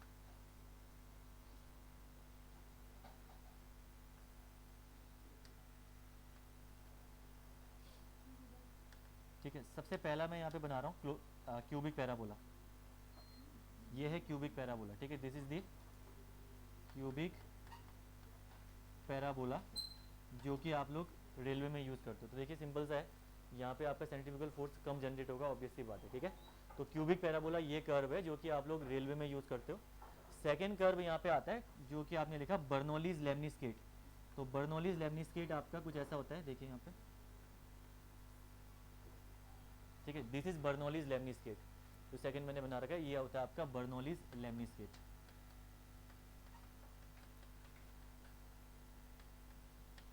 Bernoulli's lemniscate. अब इनका हाईवे में कहाँ पे यूज़ करते हैं बर्नौलीज लेमनिस्केट स्पाइरल, ये वहाँ पे पढ़ोगे आप। रेलवे में सिर्फ क्यूबिक पैराबोला, उसके अलावा कोई काम नहीं हमें, ठीक है, जिस बना के दिखा दे रहा हूँ मैं, बाकी इसके अलावा कोई काम नहीं हमें रेलवे में इससे कि इनका यूज़ कहाँ पे है, ठीक है। थर्ड यहाँ पे बनेगा आपका, that will be the spiral ना, स्पाइरल आपका थर्ड बनेगा। तो स्पाइरल आपका बनता है देखिए कुछ ऐसे,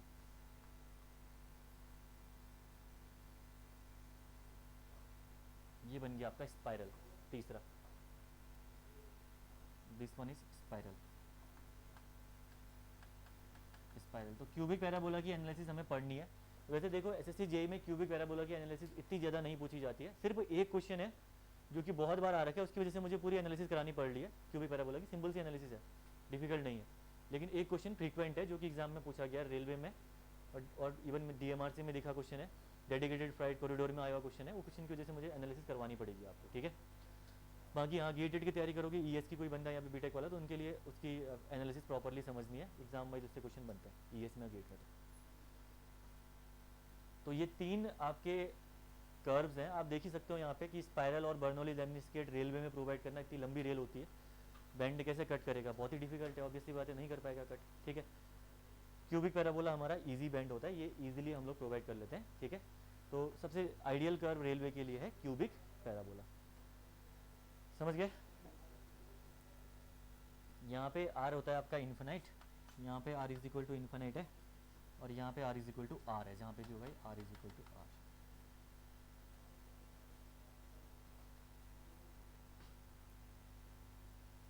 ठीक है, तो ओरिजिन इसका मतलब है कि स्ट्रेट से स्टार्ट हो रहा है।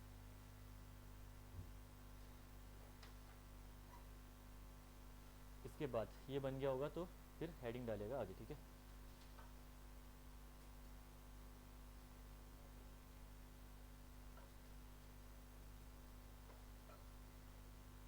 नेक्स्ट हेडिंग डालना है इसके बाद, लेंथ ऑफ, कर लो पहले एक बार, देखो लिख लें कुछ लोग, length of transition curve heading डालना है।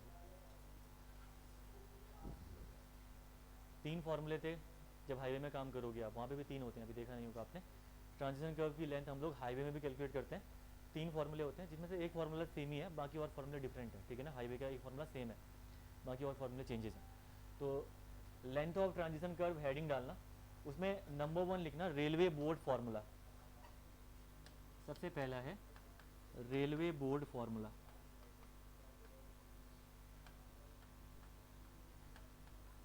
Board formula, railway board formula.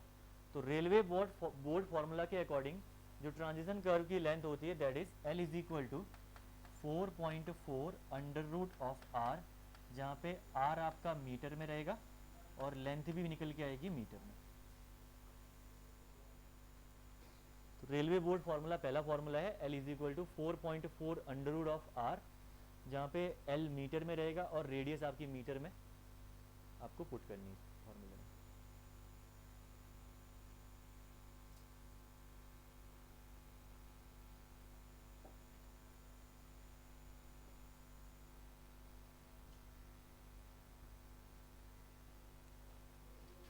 Second है यहाँ पे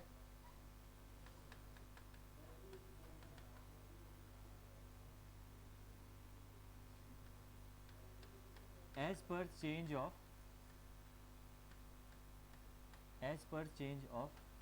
radial acceleration,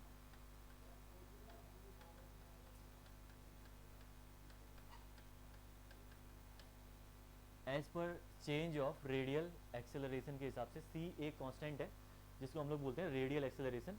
इस कांस्टेंट के हिसाब से भी एक फॉर्मूला दे रखा है आपको, ठीक है, होपफुली आपको याद भी होगा, हाईवे किसी ने पढ़ा होगा। तो L is equal to V cube upon C R S, ये होता है आपका length according to change of radial acceleration, जहाँ पे v आपको मीटर पर सेकेंड में रखनी है, r आपको अगेन आपको मीटर में पुट करनी है, और रेडियल एक्सेलरेशन आपको मीटर पर सेकेंड क्यूब में दिया रहेगा, ठीक है। तो अगर आप ये पूरा देखोगे तो आंसर यहाँ पे आ जाएगा आपका मीटर में, जो भी लेंथ निकलेगी ये मीटर में निकल के आ जाएगी, ठीक है। अगर सेंट्रीफ्यूगल एक्सेलरेशन की वैल्यू एग्जाम में गिवन नहीं है तो उस केस में 0.3048 इसकी वैल्यू हम लोग रख लेते हैं, c is equal to 0.3048 metre per second cube हम लोग यहाँ पे रख लेते हैं इसकी वैल्यू सेंट्रीफ्यूगल एक्सेलरेशन की, if not given in examination, ठीक है। अगर हाईवे की बात करूँ तो हाईवे में आपने पढ़ा होगा 70/80 प्लस बी ना, यही फॉर्मूला है, या 80/70, 80 हाँ 80/75 प्लस आर या वी, आर है, वी है भाई, तो 80/75 या 70 जो भी है, ठीक है, 80/75 या 70 प्लस वी होता है, वहाँ पे फॉर्मूला डिफरेंट है, इसका काम सेम ही है, सेम चीज़ है, डायरेक्टली वैल्यू आपको दे दी इसमें रेलवे में, c इज इक्वल टू 0.3048, ठीक है। इसमें ना प्रीवियस ईयर एसएससी में इस रेडियल एक्सेलरेशन की यूनिट पूछी गई थी एक बार, ठीक है, कि सेंट्रीफ्यूगल एक्सेलरेशन की यूनिट एक्चुअल में होती क्या है, ये एग्जाम में आया हुआ क्वेश्चन है, तो मीटर पर सेकेंड क्यूब इसकी यूनिट होती है सेंट्रीफ्यूगल एक्सेलरेशन की, ये ध्यान रखना। ये हो गया second formula as per the change of radial acceleration. Third आपका आता है बेस्ड ऑन सुपर एलिवेशन, तीसरा फॉर्मूला यहाँ पे आएगा बेस्ड ऑन सुपर एलिवेशन।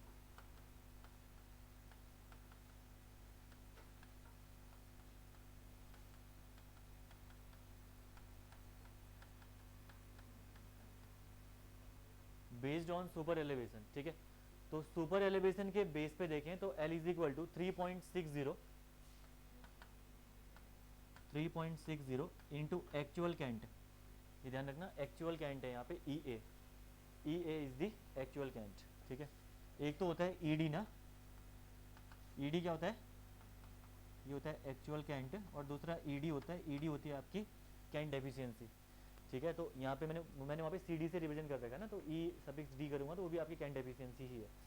तो L is equal to 3.60 EA, EA यहाँ पे है एक्चुअल कैंट, ठीक है। इस केस में जो वैल्यूज आपको पुट डाउन करनी है, EA एक्चुअल कैंट की वैल्यू पुट करनी है आपको सेंटीमीटर में, तो लेंथ आपकी निकल के आ जाएगी मीटर में, तो कन्वर्टेड फॉर्मूला है ऑलरेडी जो गिवन है आपको, ठीक है।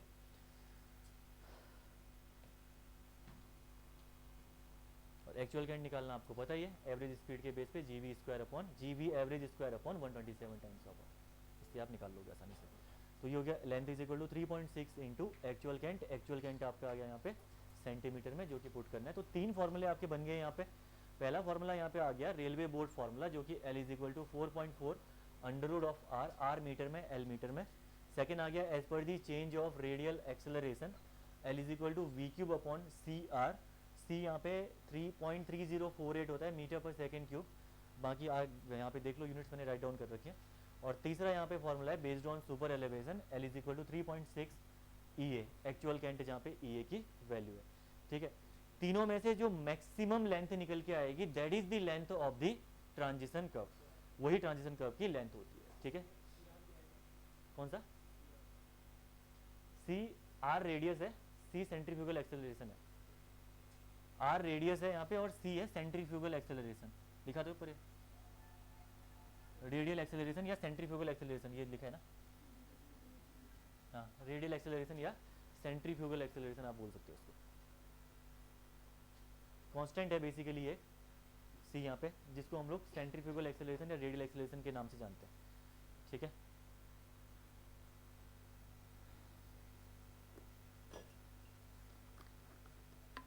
इसमें लिखिएगा आगे maximum of above 3 will be, maximum of above 3 will be, maximum of above 3 will be taken as design length of transition curve, taken as design length of transition curve,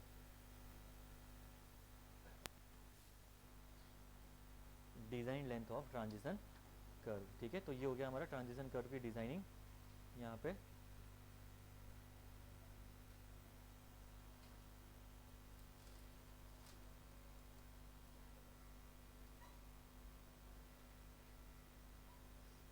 ठीक है, एक क्वेश्चन राइट डाउन करो, एक question write down करो और इसके फटाफट answers निकालो क्वेश्चन के। Design the length of transition curve, question लिखिए, design the length of transition curve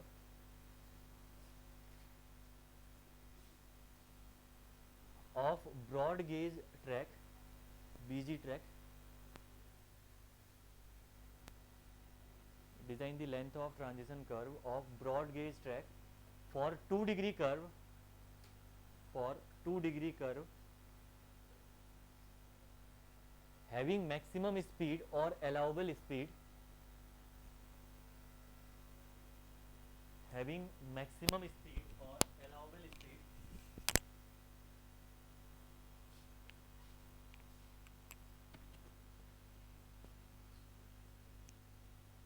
of train as 108 kmph, 108 kmph and actual cant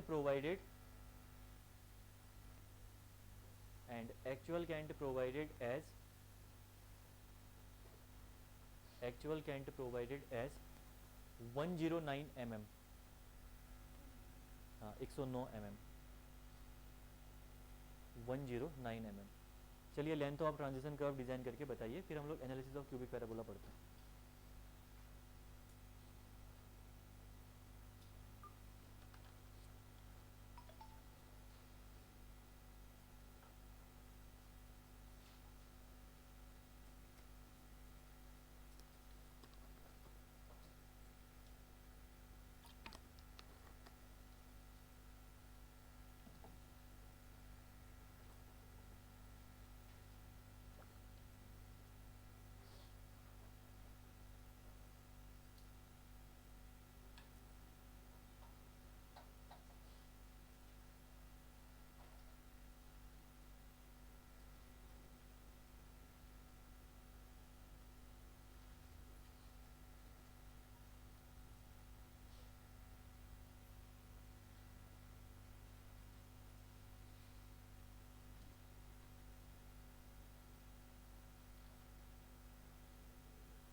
सही है,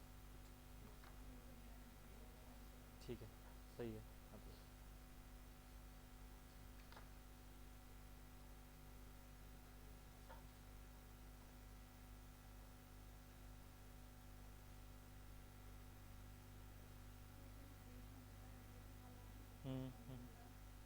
वो क्या निकल रहा?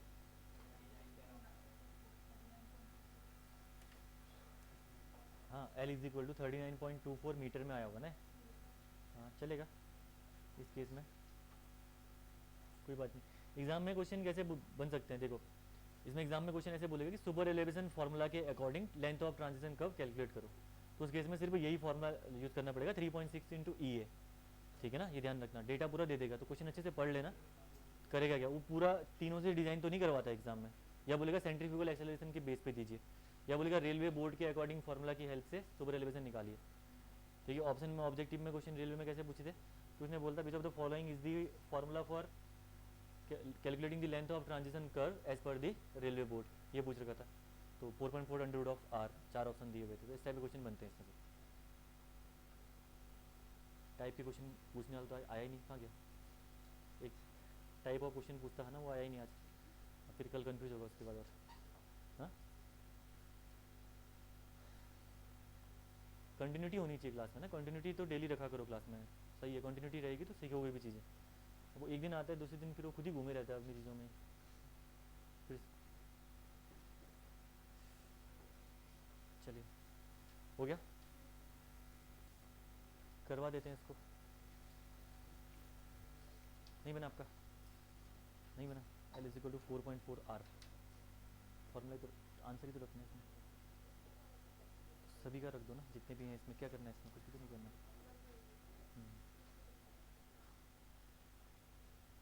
ठीक है,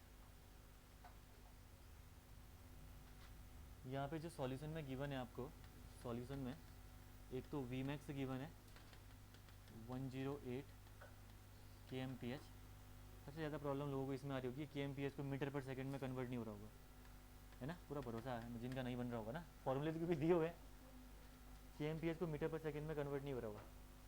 ये आपका ई है 10.9 सेंटीमीटर ना, या 109 mm है, तो 10 से डिवाइड कर दो, 10.9 सेंटीमीटर हो गया, ठीक है। नेक्स्ट उसके बाद है आपका यहाँ पे दैट विल बी रेडियस की रिक्वायरमेंट पड़ने वाली है, D degree of the curve given है, तो रेडियस आपने निकाला होगा 1720 वाले से निकाला, ठीक है चलो मैंने 1750 से निकाला, तभी मेरा थोड़ा आगे आया आंसर। 1720 अपॉन 2 डिग्री, तो ये आ गया 860 आ गया, ठीक है, इतना मीटर रेडियस निकल के आ गई। तो सबसे पहला आपका रेलवे बोर्ड का फॉर्मूला है, तो according to railway board formula,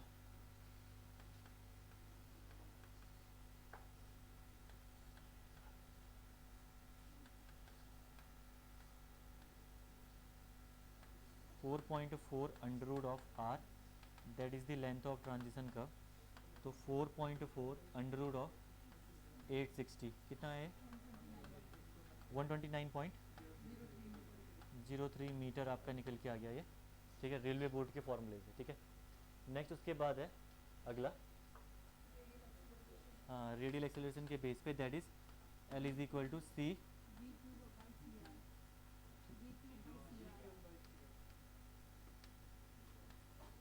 we cube upon C R, ठीक है।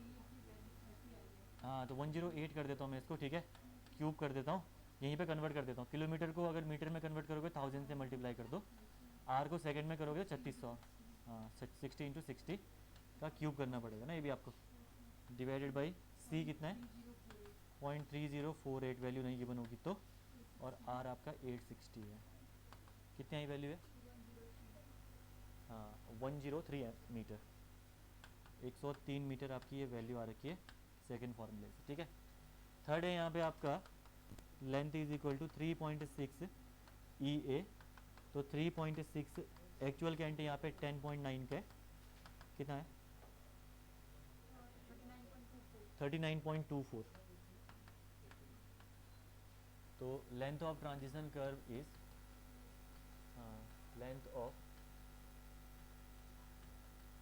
ट्रांजिशन कर्व यहाँ पे जो निकल के आई that will be 129.03 metre is the answer,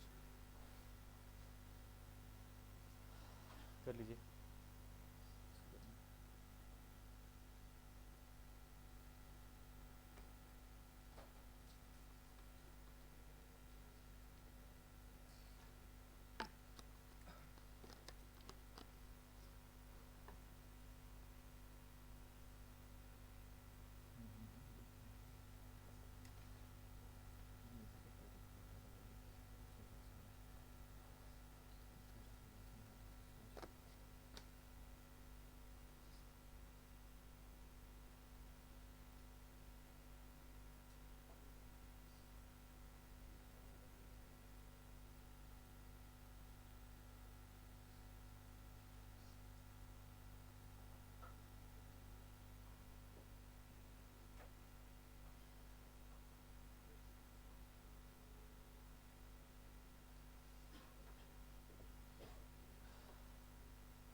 ठीक है, हो गया ना। नेक्स्ट उसके बाद हेडिंग डालना analysis of cubic parabola. Simple सी एनालिसिस है, डिफिकल्ट नहीं है, तभी करवा दे रहा हूँ। कुछ चीज़ें याद करनी है इसमें से, बता दूंगा मैं आपको। एक कांस्टेंट याद रख लेना और एक एंगल याद रख लेना, डिफ्लेक्शन एंगल की value.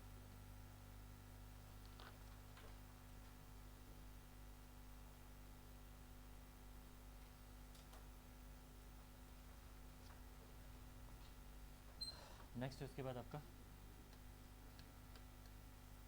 It is the analysis of cubic parabola. Yes, cubic parabola की एनालिसिस अब आपको डिस्कस करनी है यहाँ पे कि कैसे एनालाइज करोगे आप क्यूबिक पैराबोला को। सबसे पहले तो क्यूबिक पैराबोला मैं बना ही लूँगा यहाँ पे, साइड में कर लेता हूँ ताकि जगह बन जाएगी ना यहाँ पे।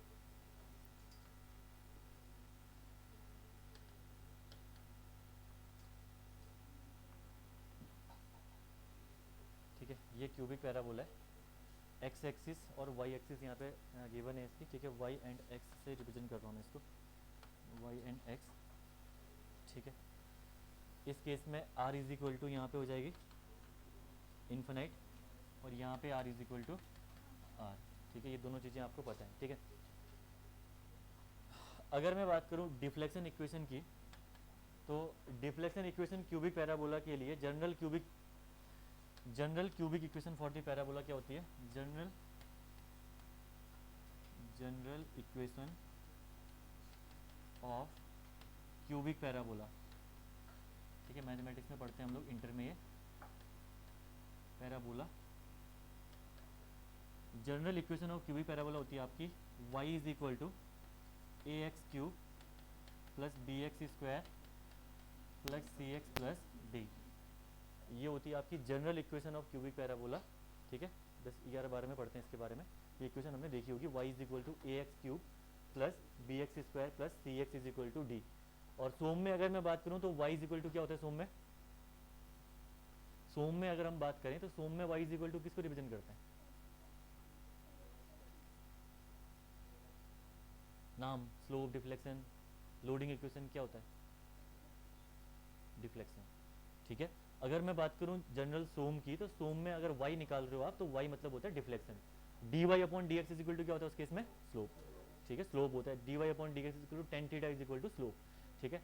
तो इस केस में इसी इक्वेशन को हम लोग यहाँ पे डिफ्लेक्शन इक्वेशन भी बोल सकते हैं, ठीक है। ये होगी आपकी deflection equation.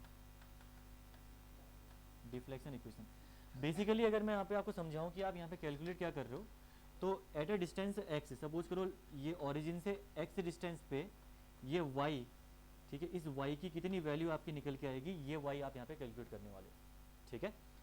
This is you have to calculate. तो at a distance x from the origin the value of the y आपको कैलकुलेट करनी है, और वो कैलकुलेट करोगे आप लोग on the basis of the cubic parabola equation a x cube plus B x square plus C x is equal to 0 से, ठीक है।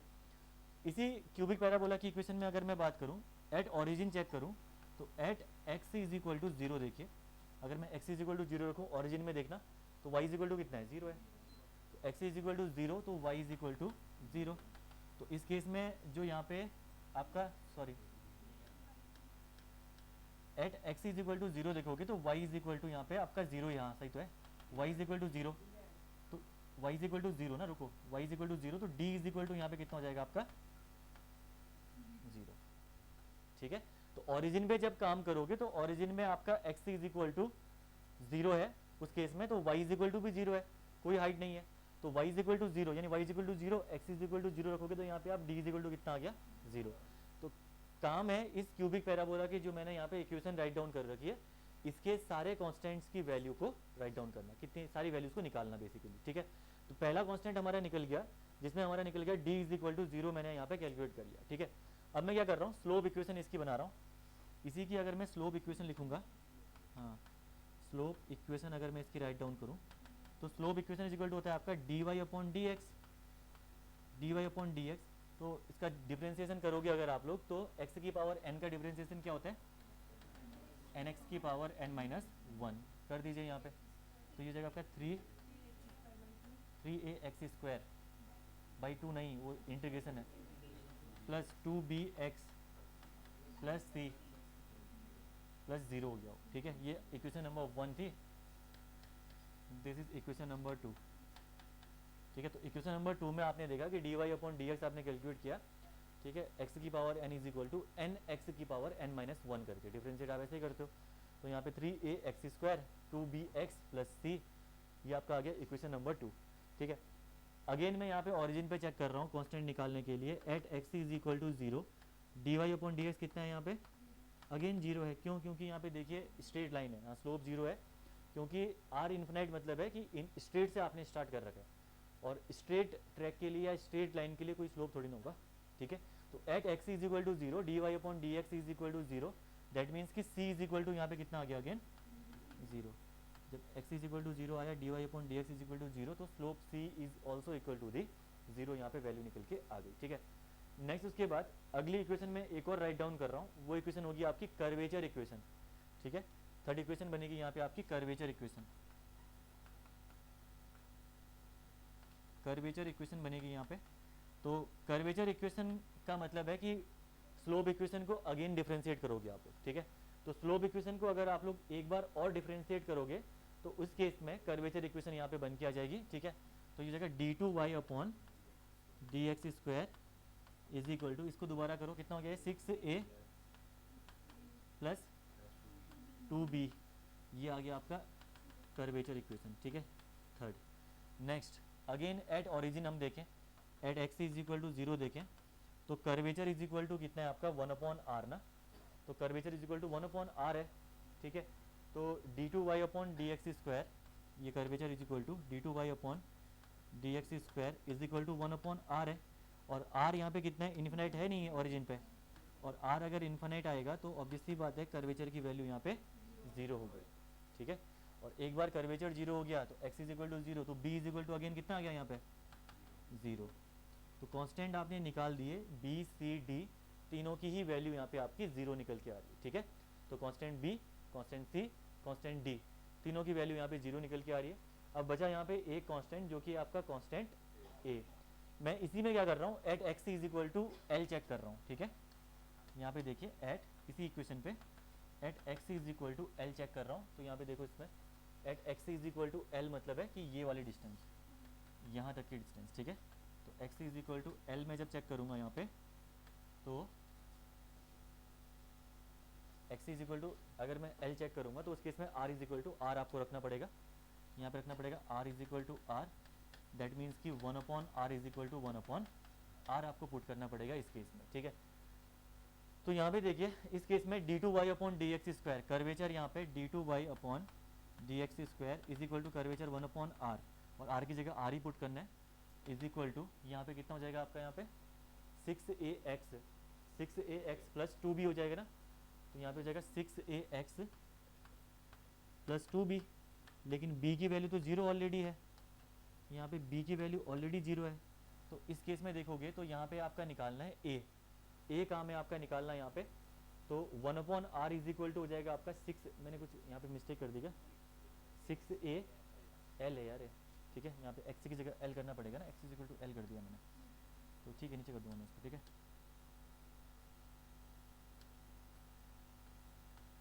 ये l कर दो, ठीक है। तो मुझे यहाँ पे निकालना है a, तो 1/r इज इक्वल टू आ जाएगा 6al, 1/r is equal to 6al, तो a इज इक्वल टू कितना आ गया 1/6rl, ये कांस्टेंट भी आपने निकाल दिया, कोई दिक्कत नहीं हुई यहाँ पे, 1/6rl ये कांस्टेंट निकल गए, चारों के चारों कांस्टेंट आपके निकल गए जिनकी रिक्वायरमेंट थी। अब डिफ्लेक्शन इक्वेशन आपके पास है, स्लोप इक्वेशन आपके पास है, इनमें वैल्यूज पुट डाउन करो तो डिफ्लेक्शन इक्वेशन बन के आ जाएगी क्यूबिक पैराबोला के लिए, स्लोप इक्वेशन बन के आ जाएगी, कर्वेचर की आप रिलेट कर सकते हो उनको आपस में, ठीक है। अब कर देता हूँ अभी इसको, तो कुछ नहीं किया मैंने यहाँ पे, सबसे पहले ये डिफ्लेक्शन इक्वेशन थी, इस डिफ्लेक्शन इक्वेशन पे मैंने यहाँ पे ऑरिजिन पे चेक किया पहले, x is equal to 0, y is equal to 0, तो d इज इक्वल टू 0, फिर यहाँ पे dy अपॉन dx, अगेन आपका at origin dy upon dx 0, तो c 0 हो गया उस केस में। फिर आ गया कर्वेचर इक्वेशन, कर्वेचर इक्वेशन की अगर मैं बात करूँ तो यहाँ पे 1/r is equal to infinite है, यहाँ पे r is equal to infinite है एट ऑरिजिन, तो यहाँ पे b is equal to again 0 आ गया। फिर मैंने x is equal to l check किया, ठीक है, x is equal to l पे r is equal to r है, तो curvature is equal to 1/r is equal to 6al, तो a इज इक्वल टू यहाँ पे आ गया आपका 1/6rl, ठीक है। समझ गए कांस्टेंट कैसे निकाला, कांस्टेंट निकालने के बाद नेक्स्ट आपका काम है अब डिफ्लेक्शन इक्वेशन। सबसे पहला यहाँ पे है डिफ्लेक्शन इक्वेशन।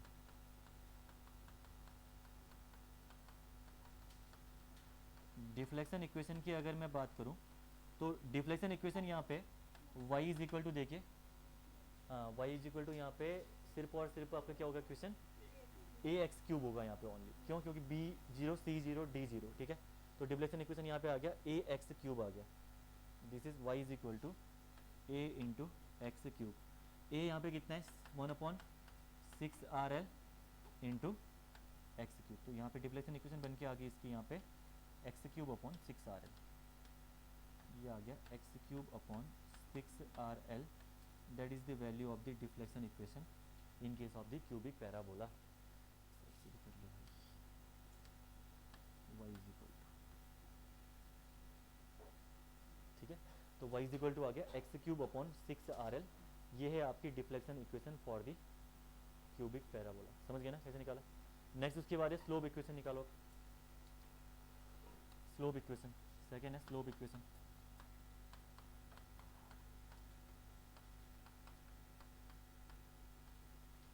स्लोप इक्वेशन में देखोगे तो dy अपॉन डी एक्स क्या बच रहा है उस केस में, dy अपॉन डी एक्स में 3ax² बच रहा होगा। बाकी देख लो इक्वेशन नंबर 2 में जाके स्लोप वाले में सब जीरो है कांस्टेंट, ठीक है। तो यहाँ पे सिर्फ बच रहा 3ax²। 3ax², a की वैल्यू है अगेन 1/6RL, तो इस जगह 3 इंटू 1/6RL इंटू x²। तो यहाँ पे dy upon D x is equal to कितना आ गया आपका x² अपॉन 2RL ना, ये आ गया आपका x² upon 2RL।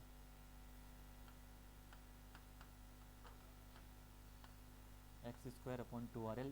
This is the deflection equation in case of the, sorry slope equation in case of the cubic parabola. अगर x इज इक्वल टू 0 रखोगे तो स्लोप कितना है 0 है। x is equal to l रखोगे तो उस case में स्लोप हो जाएगा l अपॉन 2r, ठीक है।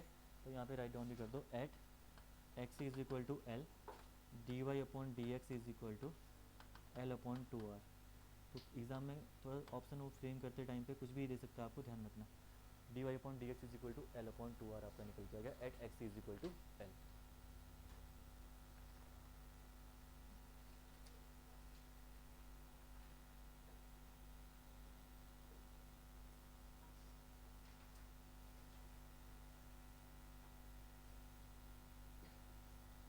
कर्वेचर इक्वेशन को इसके बाद राइट डाउन करने की ऐसी सच रिक्वायरमेंट है नहीं, आप लिख ही सकते हो आसानी से, उसको भी लिख दो। चलो कर्वेचर इक्वेशन भी finally curvature equation. Curvature equation हाँ ये कितना था आपका 6ax ना, तो d2y upon D x is equal to 6ax, that is 1 upon sorry it is 6 into 1/6RL ना,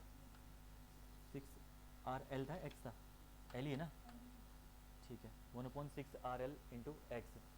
तो यहाँ पे आपका आ गया x अपॉन RL, तो ये हो जाएगा आपका x upon RL। This is the value of the deflex curvature equation in case of the cubic parabola. ये तीनों इक्वेशन बन के आ गई, स्लोप इक्वेशन, डिफ्लेक्शन इक्वेशन और फाइनली आपकी कर्वेचर इक्वेशन, ठीक है। अब लास्ट एक बचता है यहाँ पे डिफ्लेक्शन एंगल, ये सबसे ज़्यादा इंपॉर्टेंट है डिफ्लेक्शन एंगल। इसी के लिए मैंने ये पूरा डेरिवेशन भी करवा रखा है जी में।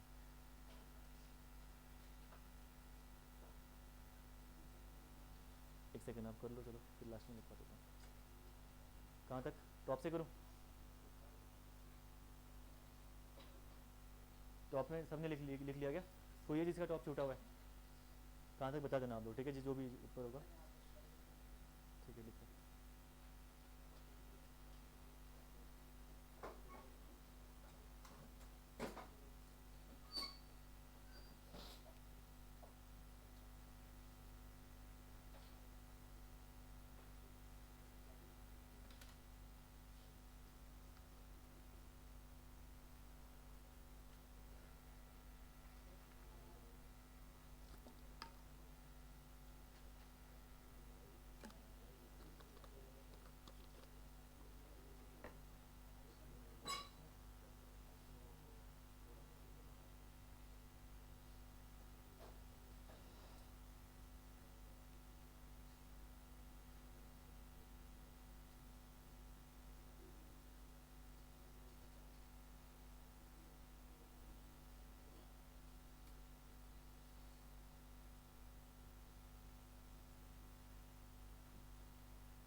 लास्ट इसके बाद आता है आपका डिफ्लेक्शन इक्वेशन, ठीक है, सॉरी कौन सा इक्वेशन है लास्ट, कौन सा बोला मैंने, डिफ्लेक्शन एंगल, यस फाइनली आपका डिफ्लेक्शन एंगल है लास्ट चौथा।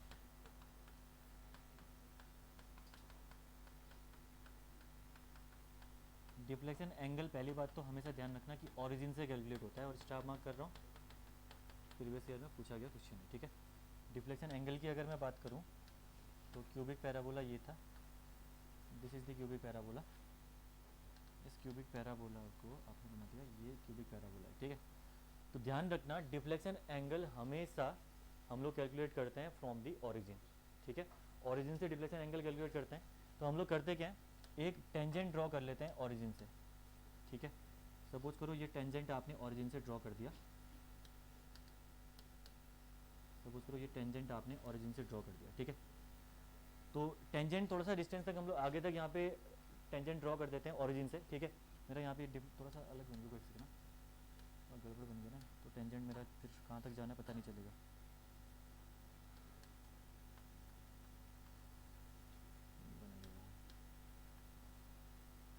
ठीक है, तो हमने क्या करा, एक टेंजेंट ड्रॉ कर दिया ओरिजिन से, ये टेंजेंट ड्रॉ कर दिया मैंने यहाँ पे, ठीक है। इस टेंजेंट को ड्रॉ करके एक लाइन मैंने बॉटम की तरफ डाल दी यहाँ पे, ठीक है। This is y and this is x, तो ये y अपॉन x का रेशियो जो होता है आपका, that is called as the deflection angle, ठीक है। तो टेंजेंट ड्रॉ करोगे, टेंजेंट जहाँ पे कट करेगा उस पॉइंट से आप देखोगे, ठीक है, इस पॉइंट पे कट कर दिया, तो यहाँ पे y अपॉन एक्स अगर आप निकालते हो तो that is called as the deflection angle, ठीक है। ये होता है डिफ्लेक्शन एंगल। तो डेल्टा इज इक्वल टू होता है यहाँ पे आपका y अपॉन एक्स, ठीक है। y की वैल्यू अब भी आपने यहाँ पे राइट डाउन करी हुई है already, x cube upon 6RL ना, ये आपकी एक्स क्यूब अपॉन 6RL है, ठीक है। और x यहाँ पे नीचे आ जाएगा ऑलरेडी, ठीक है, इसके नीचे x आएगा अपॉन x, तो यहाँ पे कितना हो जाएगा, एक्स स्क्वायर अपॉन 6RL, ठीक है। इसी को मैं लिख सकता हूँ यहाँ पे x square 1/3 of x square upon 2RL, ठीक है। और एक्स स्क्वायर अपॉन 2RL देखो जरा क्या है, एक्स स्क्वायर अपॉन 2RL क्या है, स्लोप, स्लोप, ठीक है, ये आपका स्लोप है। तो ये हो गया आपका 1/3 टाइम्स ऑफ 5, या इसको मैं कर सकता हूँ 5/3। तो deflection angle is equal to 5/3, तो स्लोप का 1/3 होता है डिफ्लेक्शन एंगल। अब थोड़ा सा कन्फ्यूजन आपको यहाँ पे ये हो रहा होगा कि डिफ्लेक्शन और स्लोप में डिफरेंस क्या है फिर उसके बाद, है ना। देखो अगर मैं स्लोप की बात करूँ तो स्लोप एक पर्टिकुलर पॉइंट पे टेंजेंट लोगे, सपोज करो यहाँ पे आपको स्लोप निकालना है इस पॉइंट पे, इसी पॉइंट पे, तो आप यहीं से टेंजेंट यहाँ पे ड्रॉ करोगे, और ये थीटा ये आपका स्लोप है 5, उसके बाद y अपॉन ये वाली डिस्टेंस x कर दोगे तो स्लोप निकल जाएगा। लेकिन अगर आपको डिफ्लेक्शन निकालना है तो डिफ्लेक्शन निकालते टाइम पे टेंजेंट हमेशा जिस पॉइंट पे डिफ्लेक्शन निकालना है, हाँ वहाँ से ऑरिजिन को कट टच करोगे, ऑरिजिन तक आप लोग वहाँ पे से टेंजेंट ड्रॉ करोगे, ठीक है। तो मुझे इस पॉइंट पे डिफ्लेक्शन निकालना था, तो मैंने यहाँ से ऑरिजिन को टच कर लिया और y अपॉन एक्स करके मैंने यहाँ पे निकाल दिया किसकी वैल्यू, डिफ्लेक्शन की वैल्यू y अपॉन एक्स करके, ठीक है। लेकिन स्लोप के केस में होता तो स्लोप के केस में आप ये ऑरिजिन तक नहीं ले जाते, यहीं से आप सिर्फ यहीं तक ले जाते और यहीं से आप लोग स्लोप निकाल लेते, क्लियर है।